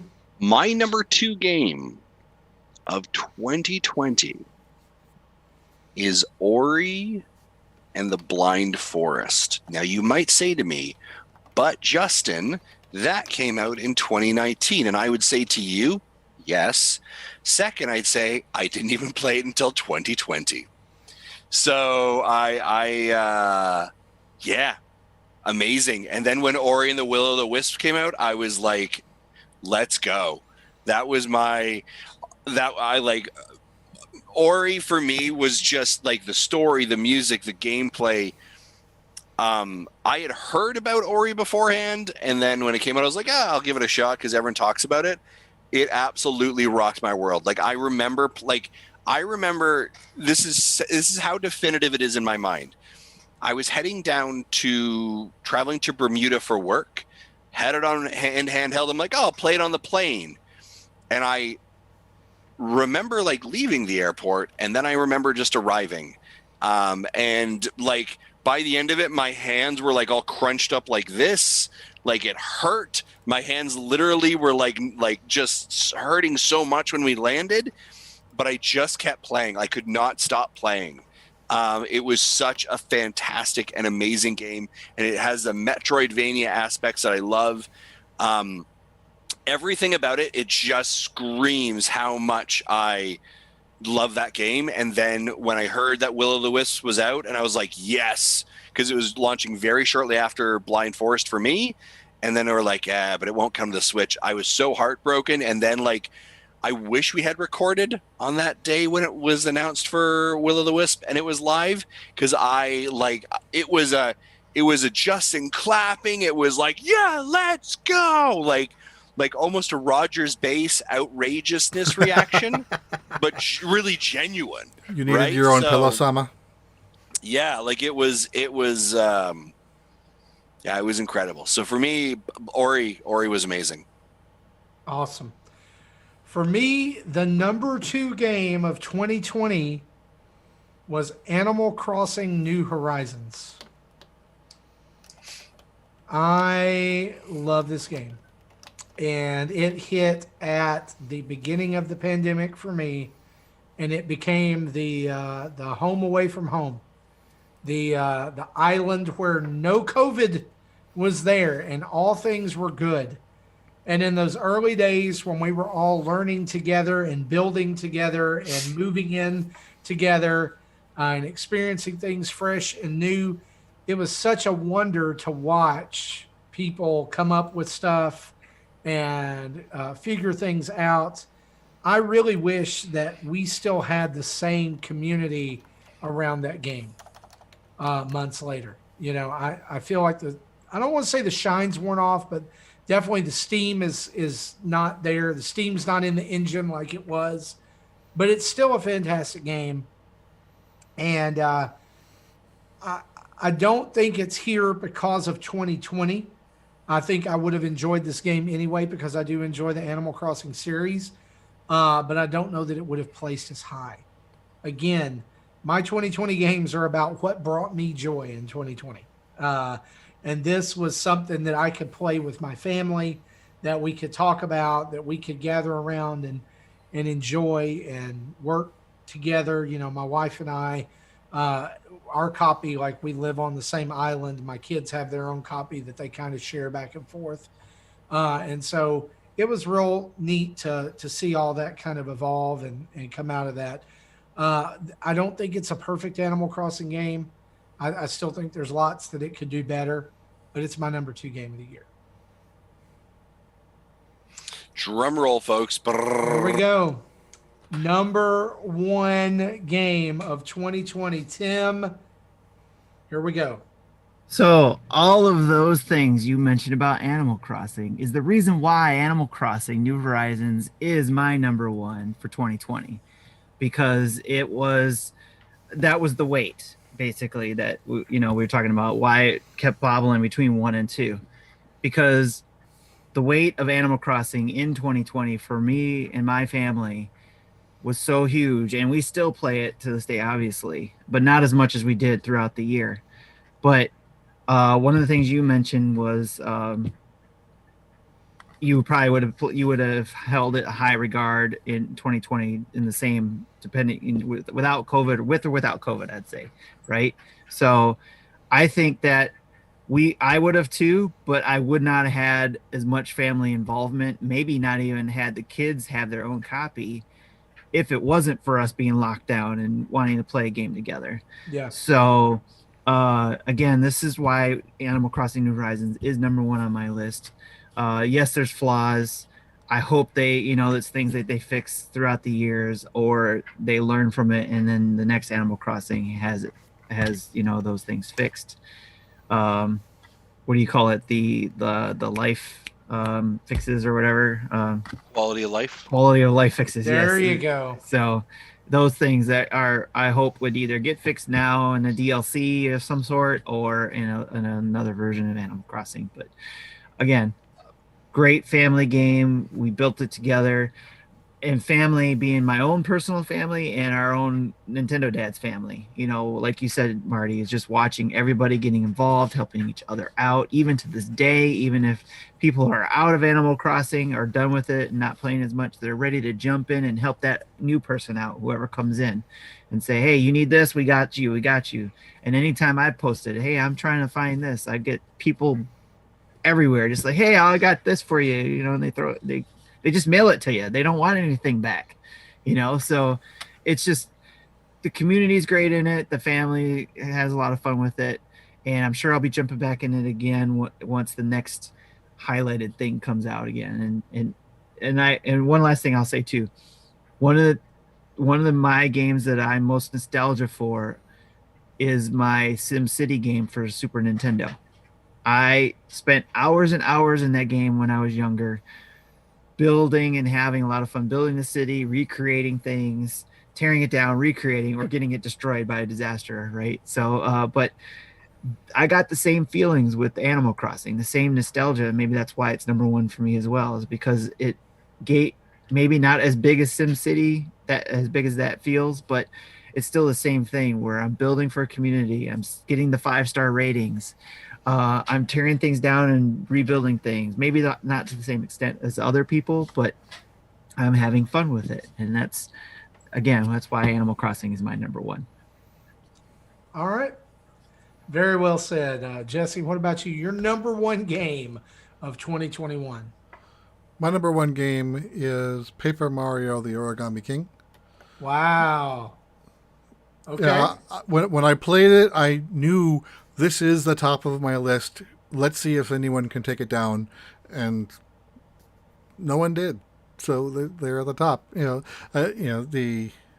like the story. I like the emotional parts of in the middle and then at the end. The ring-based combat kind of grinded on me near the end, and I just started throwing coins at it to get rid of it. But at that point, you had so many coins, you were able to do that. I think the game was designed for you to get sick of the ring system by then. But I still enjoyed it. It's a fair assessment about the ring system. I hadn't thought of it that way. But hey, I like it. I remember, when I unlocked like the best weapons in the game, I bought a bunch of extra weapons just in case I needed it. I never needed it because the game kept giving me the best weapons in the game so I ended up throwing coins away that I could have kept to throw at the rings. There you go. That's the way you do it. Justin? Here it is, man. The number one game of the year for you. It is. I want to highlight something first because Jesse's comment of Paper Mario at number one has never shown or illustrated more how different we are in gamers. My list, Paper Mario and the Origami King, was number 12 on my list. Okay. And it was a soft 12, could have really easily moved to 13. I'm not going to lie to you. Gotcha. And ironically, Jesse's number 10 game, Animal Crossing New Horizons, is my number one game for 2020. Yeah, I mean, this was my very first Animal Crossing game. And, yeah, like, not only did I just really enjoy it, everything we've talked about, the community, the time and place, the safe space, but it was really genuinely a game that, like, my girls just loved. Like, and they just dug into it, and they loved all the, here's houses we can redesign. And Dad, let me tell you this. And we'd be sitting making breakfast and, hey, Dad, I was thinking I can do this. And what do you think about that? And where do I find this? And can you help me? And I heard on a podcast that you can do this. And what do you think? And so they were just like, it was ingrained in the house. Do you know what I mean? And even now when the updates come out, like they'll be like, hey, Dad, isn't it supposed to be like the January update? Like, what's happening? What's happening in January? Have you seen, is there an email yet? Is there a tweet? Can you show me? And like, we'll gather around, we'll watch it together. Is it a perfect game? No. Is there flaws? For sure. And I think it's interesting coming at it from a perspective of someone who's never played Animal Crossing before. I have no investment. This was my first game ever. And if you guys remember, I was also like, I wasn't super interested in getting this game. It was not a Justin game, but it was the right Justin game at the right time globally. And it just connected. And I check in at least once a week, and I do my little routine, and I'm kind of sad when someone leaves my island, but I've also kind of learned how to get over it a little bit, and just Justin's life lessons. Yeah, it's just it's comforting. It's like a warm blanket. Yeah. Animal Crossing. Wow. All right, guys. Well, here it is. My number one game of 2020. And this is the one that I'm feeling like this is the one where everybody riots. All right, on Marty. And I can't help it. It's the one game in 2020 that brought me the most joy, that I love the most. And that is Fortnite. Fortnite is my number one game of 2020 because this is the year that I finally really got into the game. And the joy of playing Fortnite with my son and with other people, Justin included, and playing it at Extra Life with you guys, there is nothing like that. And I have just absolutely put way too much time into this game, way too much money into this game. And I know that, like, it came out in 2018. Who cares? It's the game that got it, and Animal Crossing and these other games are the games that got me through 2020. The content, right? The content you were playing was still released in 2020. So that's right. And specifically for me, I did not buy the season 3 battle pass at all. All right. And technically, guys, we're in chapter 2, season 5 right now. I didn't buy the other ones. Like I think I got in season 1, and then 2 and 3, I let it lapse. But 4, when I found out it was all Marvel, I was in hardcore. Like, I was like, I have to get all of these skins. I got to get it all, right? And I did. I have every Marvel skin except for Ghost Rider and Black Widow and the 3 that cost $25. I'm not buying them. But like all the other, I bought Venom. I bought, each are together. Already had Cap. Deadpool was in one of the, and like I'm with Justin. He said it best earlier. The way this game continues to change and evolve to keep people playing, I'm excited about it. And I know there's people who are way down on this game. Like every time they post something on Twitter, it's like dead game, whatever. I don't care. It's fun. It's fun, and it's a game I can play with my kid, and like I'm helping him. And like today, even this afternoon, I streamed a little bit of Mario Maker 2, but then after that, like I jumped into a game with him and one of his friends, and it's just fun. It's so great. This season is fantastic. It's my number one game of 2020. It's Fortnite. So guys, that is our list. We ask you to send in your list, and we have several of your responses, and we're going to share those. Correct? We weren't going to talk about them this week, but just like we did with the 3DS list, I'll aggregate them, and next week we'll give the official Nintendo Dad's top 10 of 2020. Yep. Perfect. So, I do want to call out one email that we did get. Can I say this? Sorry. Do we want to, Jesse? Do we want to put a cutoff on those today, or do we want to? You want to give people a couple, like patrons, a little bit more time, or I'd say deadline by Wednesday. It doesn't take me long to enter them and resort. All right. So by Wednesday of next week, your top 10 list is due to nintendodads@gmail.com, or comment on the patron post on patreon.com. What was your honorable mention? Well, yeah. Well, Sorry.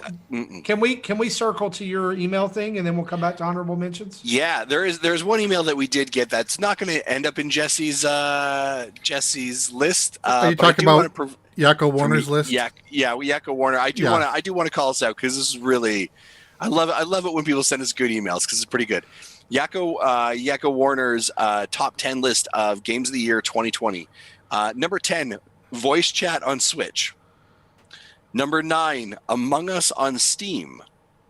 Number 8, Man Eater on PSN. Number 7, Paper Mario. Number 6, Animal Crossing. Number 5, Stadia. Number 4, getting free headsets from SteelSeries. Number 3, Apex Legends on Stadia. Number 2, Stadia again. Number one, this is called that After Dark material. I don't want to give that name out because that is not appropriate. Sure, we'll just say I looked it up. I shouldn't have. Oh, okay. All right. Yeah, but we'll leave it there. Yakko Warner, well done. Let's post the number one in our After Dark channel. Yep. I'll think about it. It's that inappropriate that it probably shouldn't even go there. But I'll think about it. Say filters on your web browsers, folks. Yakko Warner coming in and derailing the top 10 of 2020 like a train on fire. I absolutely love the little jabs of free headset from SteelSeries and Apex Legends on Stadia. Thank you. And then listing Stadia twice. I love it. So let's talk about very quickly our honorable mentions. And then we're going to, just so you guys know, after we do this, we're going to close out the show for this week. We're not going to do what we've been playing because we realize that this discussion has been pretty lengthy and we want to be respectful of everyone's time. But let's hit those honorable mentions real quick and then we'll close out here. So Tim, we'll go back to you. What are your honorable mentions for 2020? So I just kept it to 2 because I actually wrote down 34 games and I had to pare down the games and put them in a list. So, but I only kept 2, and one of them is Minecraft Dungeons. So I thought that deserved a good honorable mention. That was released May 26, 2020. And again, it was a game I thought my son and I, or my family, we could play together, and because you could do that.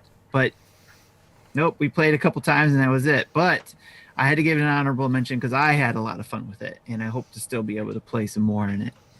And then my other honorable mention is because, and this is what I hinted at before, is because I haven't played enough of it. It probably would be high on my list, and that's Immortals Phoenix Rising, because I am still playing it. I'm not that far in it. I just got to the the gods. I forget what it's called, but their pillar or whatever you call it up in the Oh yeah, the Pantheon or whatever it's called. whatever, yeah, their house or whatever. Their So house. I just unlocked all the abilities to unlock other things and stuff like that, or increase my skills and stuff. So I just got to that point, and I felt like I couldn't put it on my list yet, and unfortunately, it won't make my list for 2021.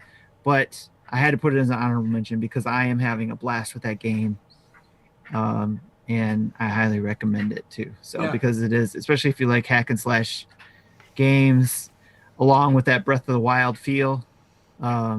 That's definitely combat's a good really game.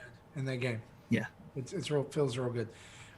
Jesse, honorable mentions. So I had two, and then you talked me into probably adding a third, which again the third wasn't released this year. It was released last year, but I played 75% of it this year. So that's Dragon Quest XI. So, but I'll mention that, but I won't add it to the grid. The two that I will add to the grid are Arcade Spirits. So it's another dating sim set in an alternate worlds arcade.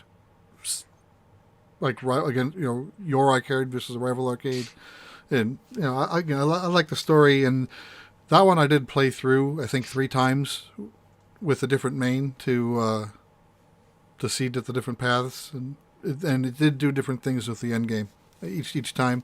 And the other one is Shantae and the Seven Sirens. This is only the second Shantae game I've completed. I've tried to play all of them at one point or another. This one is a little more on the easier side, probably because it was an Apple Arcade game originally. But still, it's if you like that type of game, it's a good game to play. I'm glad you mentioned that one because I totally forgot it was out.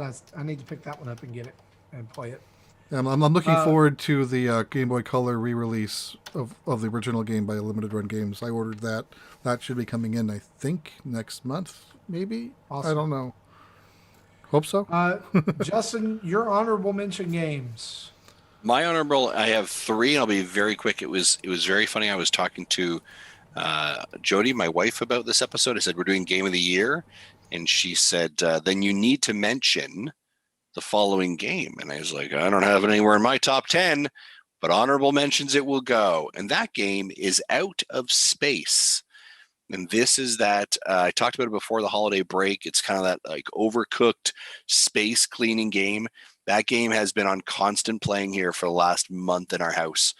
We played it all over the holidays, had a ton of fun. Again, that couch co-op, couch chaos, absolute blast. So check out Out of Space. Much like Tim, I have Minecraft Dungeons on my list. And then the other one I have honorable mention is Neon Abyss. Was also another one that I really, really enjoyed, had a lot of fun with. Awesome. Well, I made up for all of you because I have 5 on my list. Wow. These are games that like at one time were on the top 10 and then got like moved off for some reason or another as I thought of other games. But one of them's not even a game, and you'll understand what I mean. But let's just run through these. Streets of Rage 4 is an honorable mention because I love that classic, beat 'em up, side scroller thing, and the art on that game is just ridiculously good, and it feels great to play. Hey Marty, real quick, we actually, my son and I downloaded that over the holiday break and for us to play it, and I love it. It's a lot of fun. Yeah, I love the character variation on it. It's just chef's kiss. The other one that I want to mention here is Exit the Gungeon, which is the sequel to Enter the Gungeon that came out around the time the pandemic hit. I thought you didn't like that game. I didn't, and then I kept playing it. There's a pretty steep learning curve to Exit the Gungeon, but I just love going back into that world, and it's so different from Enter the Gungeon. I still prefer the original, but I would mention it on a game that I've really enjoyed this year. The other few that I wanted to mention were The Shady Part of Me that just was announced during the last Indie Direct. I picked that up right the day it came out. It's fantastic. I love the puzzles. I love the ambiance and the art of just everything in that game is great. And I haven't finished it yet, but like there's a story there that's building, and I'm very anxious to see where it goes. The other one is a game that just came out last week, and that is Wingspan, which is a digital version of one of my favorite board games of all time, about bird watching and bird collecting and egg hatching. And it sounds really boring until you play the game. And like the game, just everything in that the way the game plays, it just meshes together so well. And I did a how to play / let's play on our YouTube channel. You should definitely go over there and check it out. Skip Catan, skip all other board games right now. Wingspan is definitely one that's going to see a lot of playtime. But then the last thing is honorable mention is Super Mario Brothers Game & Watch. I love this little piece of tech, and I count it. I mean, it's a 2020 release. Sure, and counts. so it's one of my honorable mentions. It's just a cool little package, and I'm so glad I was able to pick one of them up and have that as a collectible for the rest of. It's right here in my office by my Game Boy and my Game Boy Advance Micro. So yeah, there it is. I love it. It's fantastic. I have it over there, still unboxed, never opened it. Yep. Mine's right In there. fact, all of us have one. And you know, here's the thing. Like, I beat Super Mario Brothers on it. It will probably never get played again. That's okay. Hey Marty, in regards to Wingspan, I just to let you know, another game my son and I downloaded was the Carcassonne game, It's great too. and we had a lot of fun with that. Yeah. Catan, the reason I said to avoid it is it doesn't, the version for Switch is not good, and it's almost universally panned by people. But if I'm recommending board games on the Switch, it's Wingspan, Carcassonne, and Sagrada, which is a really cool dice-based, like stained glass window building game. It just has some really cool mechanics, and has a fantastic single-player mode for people who don't have anybody to play with. So, and Wingspan's online too, which is really interesting. It's so well done. So those are my honorable mentions. Well, guys, that is the end of the show. But before we go, I would be remiss if I did not remind you that this weekend is the latest event from Tetris 99, the Maximus Cup number 19, featuring Kirby Fighters 2, the lost Kirby game no one cares about from 2020. And that is live as of you're hearing this. And we wanted to remind you about that so you don't miss a theme, right? And we've got a couple of emails that we are going to hit before we close out the show. Justin, would you dive into those and read them, please? Yeah, absolutely. Thanks, Marty. And there are two questions actually from Patreon. And so the first one is Gotcha. from our friend Christopher. And Christopher asks, Screen Rant posted an article about a leak which reportedly included a name of Breath of the Wild sequel and a release date.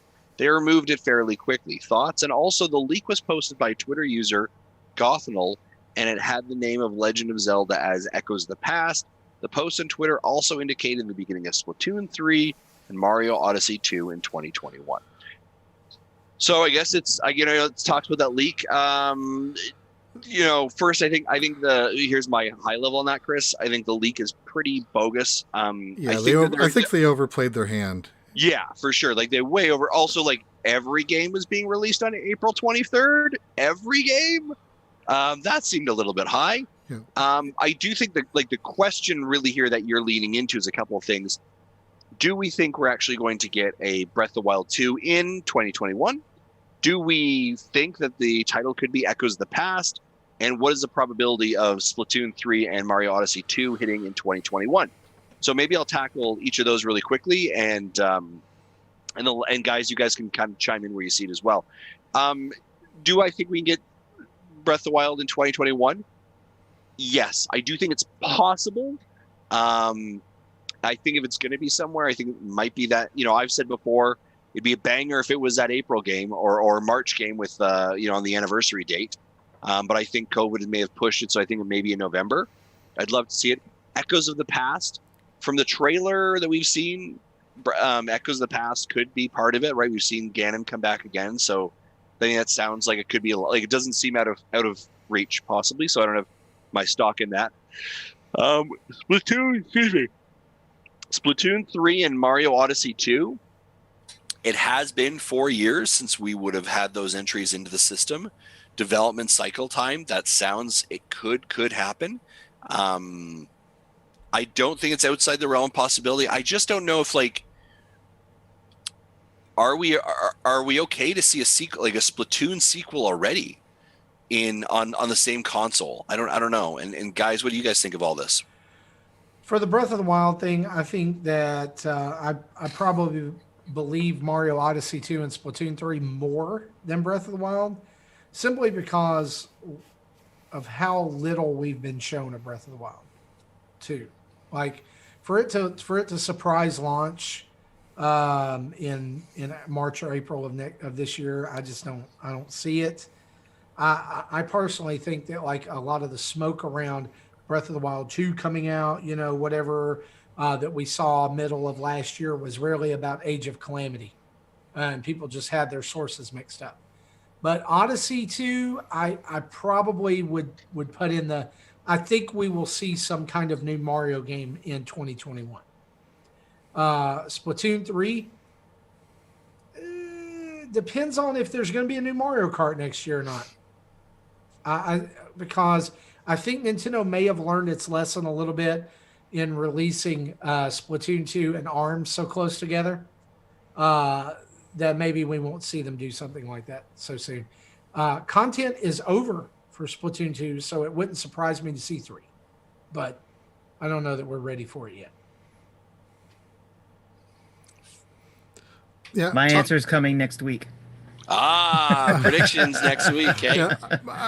I'm going to say the same thing about the Zelda. I have predictions, so I'll hold off on next week on that. Regarding Mario Odyssey 2, I don't think so, because Nintendo normally doesn't do sequels like that. The one time they did with Galaxy, it was a fast turnaround.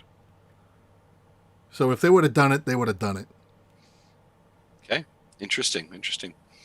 All right, we'll go to another Patreon. Actually, no, we'll go this one actually first. We're going to do an email that was sent in to us. Email comes in from Mecha Dragon. Mecha Dragon says, "Hey, dads, it's Mecha Dragon here. My birthday is at the end of this week, January 10th, actually. And since it's my birthday, I want to ask your dads to do something that I've always wanted you all to do for a while now. Do you see this pony below? Rate it on a scale of 1 to 10, with 10 being the highest, and give me your harshest critiques about her. And I will give a cookie to whoever can explain the color reference." Jesse, are we able to pull this up to share screen maybe? Pull up an email? I'll see what I can do. All right, so let's give that a couple of moments here. Lads, do you guys have this up in your email? I'm looking for it right now. Okay. I actually, hold on a second here. Can I share my screen? Jesse? You should be able to. Okay, hold on a second here. I had Mecha. There it is. That's not it. Give me a second. Oh, come on, you stupid thing. Refresh. I just don't need everybody jumping into our email being like, "Oh, that's what it looks like." Come on. Did he send it yesterday? Oh my gosh. Here it is. Okay, I've got it. Hold on. I've got it now. I apologize. Share my screen. Hold on. I think I know what the colors represent. Oh, I do, and I want my cookie. Yeah, I want my cookie too. There it is. There it is. Let's go around the horn. Scale of 1 to 10. I'm going to give it an 8. I like the color combinations, and the headset looks cool. My biggest critique of it is that the glasses I don't like. Jesse? I see. I've never critiqued someone's OC before, so the main is very poofy. I'm not used to seeing that when it comes to these things. I do like the cutie mark. It's a D-pad and buttons. You can't, though. Looks like half of it's hidden by that poofy main. Yeah, I kind of like the headset as the accessory. Even has like hair binders that has a D-pad on it. So I don't know what the colors represent. Oh, Jesse, come on. I haven't had. I have a pretty good idea as well, but I'll wait till Jesse's done. I'm very nostalgic for this thing. Yes. I just talked about a game for it. Tim, let's head over to you. You guys go. All right. I think this is awesome. I like I like how people are taking the pony stuff and making it their own, and I think this is pretty cool, especially if it's. I probably would have these colors too because of the nostalgia I have for what it represents. I'll let Marty talk about it when he goes, but it's and my two favorite colors are red and black, so I like how that's mixed in there as well. I'm trying to think of anything that I would critique on it, and maybe it's with the main as well, because it is hiding that, I guess, what you call it, Jesse, the cutie mark. Yes. So, but yeah, it's I think that's the only critique I can think of it, and it's just it's pretty cool. I like that. Yeah, so coming from a household where we were pretty deep into the pony thing, about 4 or 5 years ago, my daughter loved My Little Pony. Saw a lot of ponies, knew a lot of ponies. This one's cool. I would say that I'm going to give it the Justin Masson 11 out of 10. And so but the critique here is I think the art styles are mixed, because like the actual pony body looks like the Friendship is Magic style, but then you've got the anime inspired hair, and I would kind of like to see it all be one style. But Jesse, I'm going to give you a hint that's going to help you get the color reference. Your 3DS. Super Nintendo colors? Hey, Yeah, it's a Super Nintendo ladies pony. and gentlemen. Ladies and gentlemen, the there Super we Nintendo go. pony, the SNES pony. That's really cool. Pretty cool. Mecha Dragon, happy birthday. You are such an active member of our community. We're so happy you're part of this. Thank you. And thank you so much for sharing that icon with us and allowing us that ability to do it can as I tell well. you something? Mecha Dragon came in clutch and picked me up a mug from Nintendo New York before they sold out. Was that the anniversary 35 stuff? The Super Mario 35 mug. I saw that. I was so jealous. It was Canada hasn't got any of that yellow stuff yet. mug, and it says Super Mario 35th anniversary on it. And I was just like, oh, it's a yellow mug. I like that color. I'll get it. He sent it to me, and it's actually like metallic gold, like a gold. Wow. It's really cool. I saw the stuff that the UK has got right now, and I'm like, I'm almost thinking about purchasing it and have it shipped to Canada. Like they got some nice stuff, and I'm like, come on, let's just get that going here. Absolutely. Right. We got one last question here, which I think we'll be able to cover pretty quickly. Jesus asks, first, Happy New Year's. I get that Nintendo's getting another developer in house, but the question I have is pretty interesting. Do you think that with a new developer, Nintendo will ever go back to making budget games? I understand that we've had Clubhouse games at a lower price as some and others similar, but what about comparisons between the Game Boy and DS games and GameCube and Wii U? The former were priced between $30 and $40, and the latter at $50 to $60, and were definitely different lengths to finish. Would Nintendo ever do something similar to this with the current console? In other words, a cheaper Mario game that isn't as long as Odyssey, or shorter top-down Mario? I get that we had Link's Awakening, but it was a full price at $60. But would or could Nintendo do anything that would make it cheaper or shorter games of the major brands? Or are we always going to have full-price long games of major brands? Can we not have a cheaper Metroid game that is a 2D platformer or top-down exploration while we wait for full-blown Metroid Prime 4, or a fast romp in the Mushroom Kingdom while we wait for Mario Odyssey 2? Wouldn't Super Mario 3D World be something that would easily fall under that, removing the Bowser's Revenge add-on? Anyways, have a great year and a great show. My first thought was, even though we talked about it earlier, it's now a Nintendo development studio, but they've been a Nintendo development studio for at least the last 9 years, dedicated, and so there's like basically a net zero. They don't have another development team. They've always had this team, so I don't think we're going to see anything faster. As a Mario and a Zelda game on a budget, no. We saw Link's Awakening sell for $60 where it probably shouldn't have. They saw that too, and we'll keep doing stuff like that.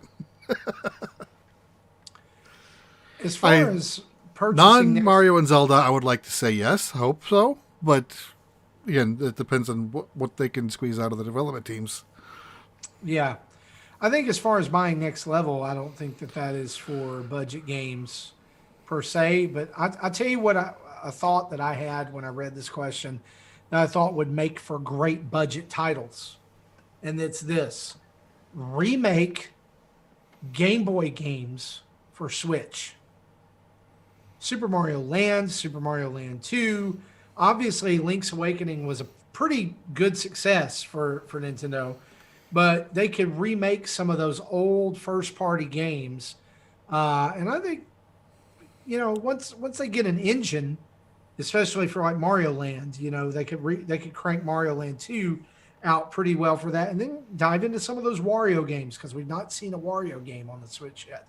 Well, bring back bring back WarioWare and use that as a budget title, or do updates to the Clubhouse games and let that be part of the budget title stuff, or just do different things with that.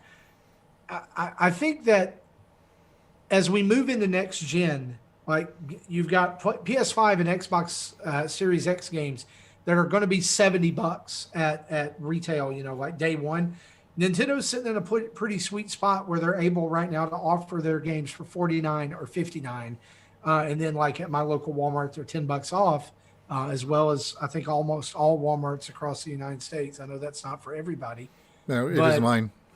Well, I meant like it's not for everybody, like it being outside of America. It's probably not, right what they do.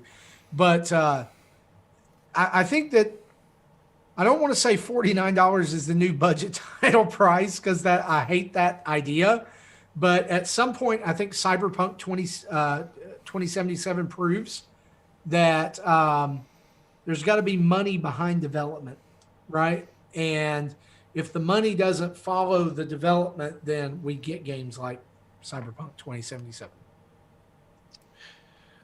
Yeah, so I'm gonna kind of maybe flip this a little bit. I do think we have had a budget Zelda, and that's Cadence of Hyrule.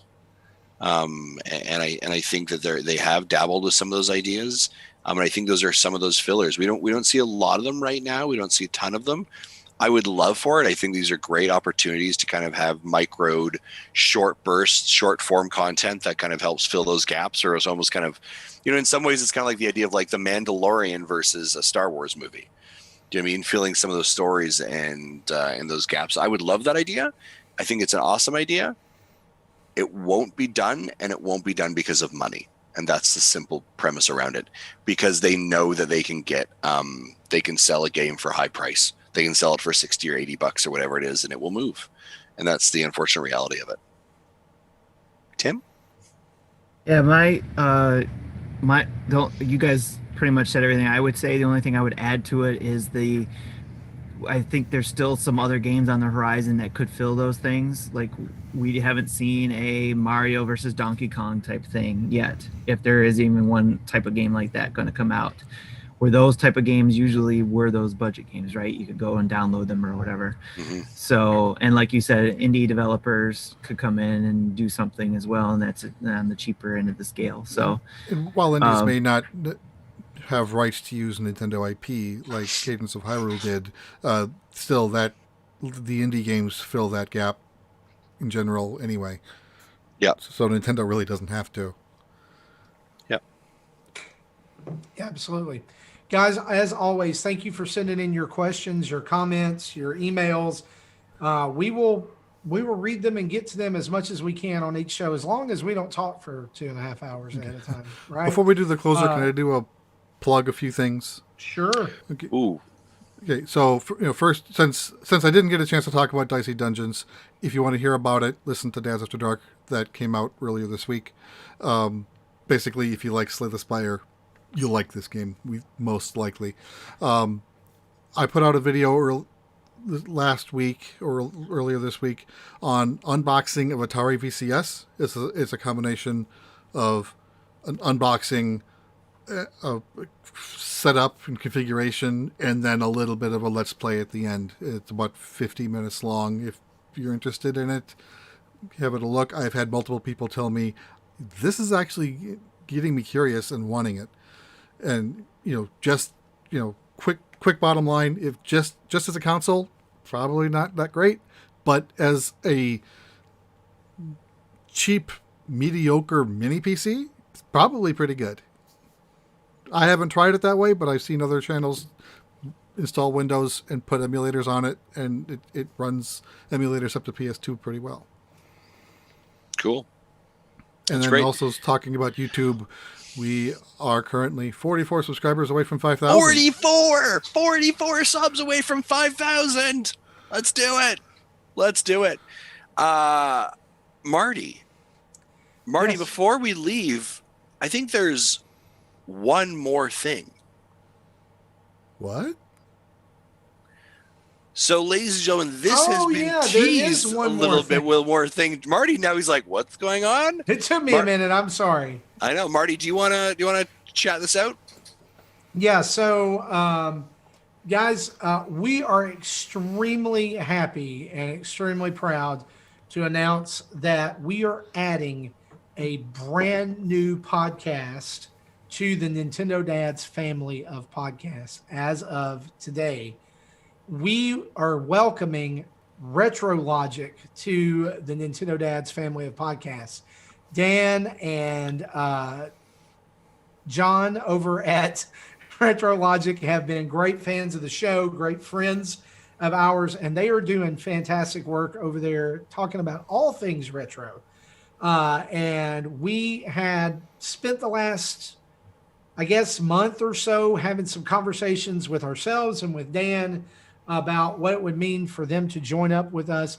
And we're excited to officially welcome them to the Nintendo Dads family.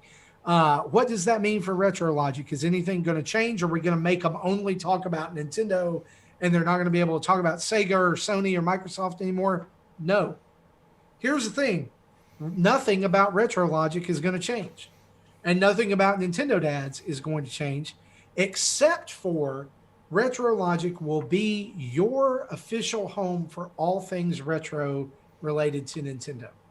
And so some really cool stuff's coming down the pike, but I am so excited to get to work with Dan and John and y'all. Look at this. I mean, this is Nintendo Dads, Dad Crossing, Dads After Dark, The Dinner Table, and now Retro Logic being a part of the Dads family. Yeah. I am super excited. Becca says we really do have a Nintendo Dads podcast Mick Universe. Mm-hmm. Mick Universe. Oh, then that would mean all of our fans are just little nuggets, McNuggets. Now we were hunting for a name for our patrons, because kind of not MC Universe, but MIC, a Mike Universe. Okay, yeah, I get it now. Mick. So because there's no such thing as Mike Nuggets. Those would be that would sound weird. But anyway, you can say I always call them my peeps. They're all my peeps. Your peeps. Yeah, I like it. So you can stay tuned for more information on that from us and Retro Logic, and you'll be seeing some stuff from us together over the next few days. And listen, Retro Logic is not just a podcast. It's also Dan Blockfort Retro's store. And so if you're looking for retro games, you can go over there and check him out. He posts new stock every week over on eBay, and you can, I know that he would appreciate you coming in. And they already have their own podcast feed since they're a pre-existing podcast, so I don't think that's changing either. No, it's not. We're simply welcoming them into being part of the family. So, people in the chat are asking. So they won't be on our channel. If you're interested in listening to them, you'll have to find them on your podcaster. Yes, just search in your favorite podcast app of choice, Retro Logic, and boom, there you are. So guys, that is it for episode 309 of Nintendo Dad. It's been quite a journey tonight through our game of the year and other assorted Nintendo news. We will be back next week with more. Don't forget Gaming for Guru coming up next weekend. You can go over to our Twitter right now and find all of the ways that you can give and get involved. And be sure to check us out on Monday as we reveal our stream schedule and prizes for Bobby's birthday. Or join in too on the dinner table. You can join in. We're going to do it live. Yes. Dinner table is going to be live that Friday night, the 15th. And so you can check that out. Live on Twitch and YouTube. Yeah. Tim will host it like normal, and I'll just be then streaming it. So Tim doesn't have to do anything special on his end. It'll be all me doing the hard part. You can head over to TeePublic or our website. Just go over to nintendodads.org. You'll find the link to our TeePublic and Redbubble sites to buy that Gaming for Guru merch, as well as pick you up something for Nintendo Dads while you're over there. Huge thanks to our Patreon producers, Chris Mears, Dave Ernsberger, Antonio Contronio. You guys are awesome, and as well as every single one of our over 100 patrons over at patreon.com/Nintendo Dads. Be sure to check us out all over social media. Just type in Nintendo Dads, and we are there. You can email us at nintendodads@gmail.com or call in and leave a voicemail at 929-256-3237. That's 929-25-NDADS.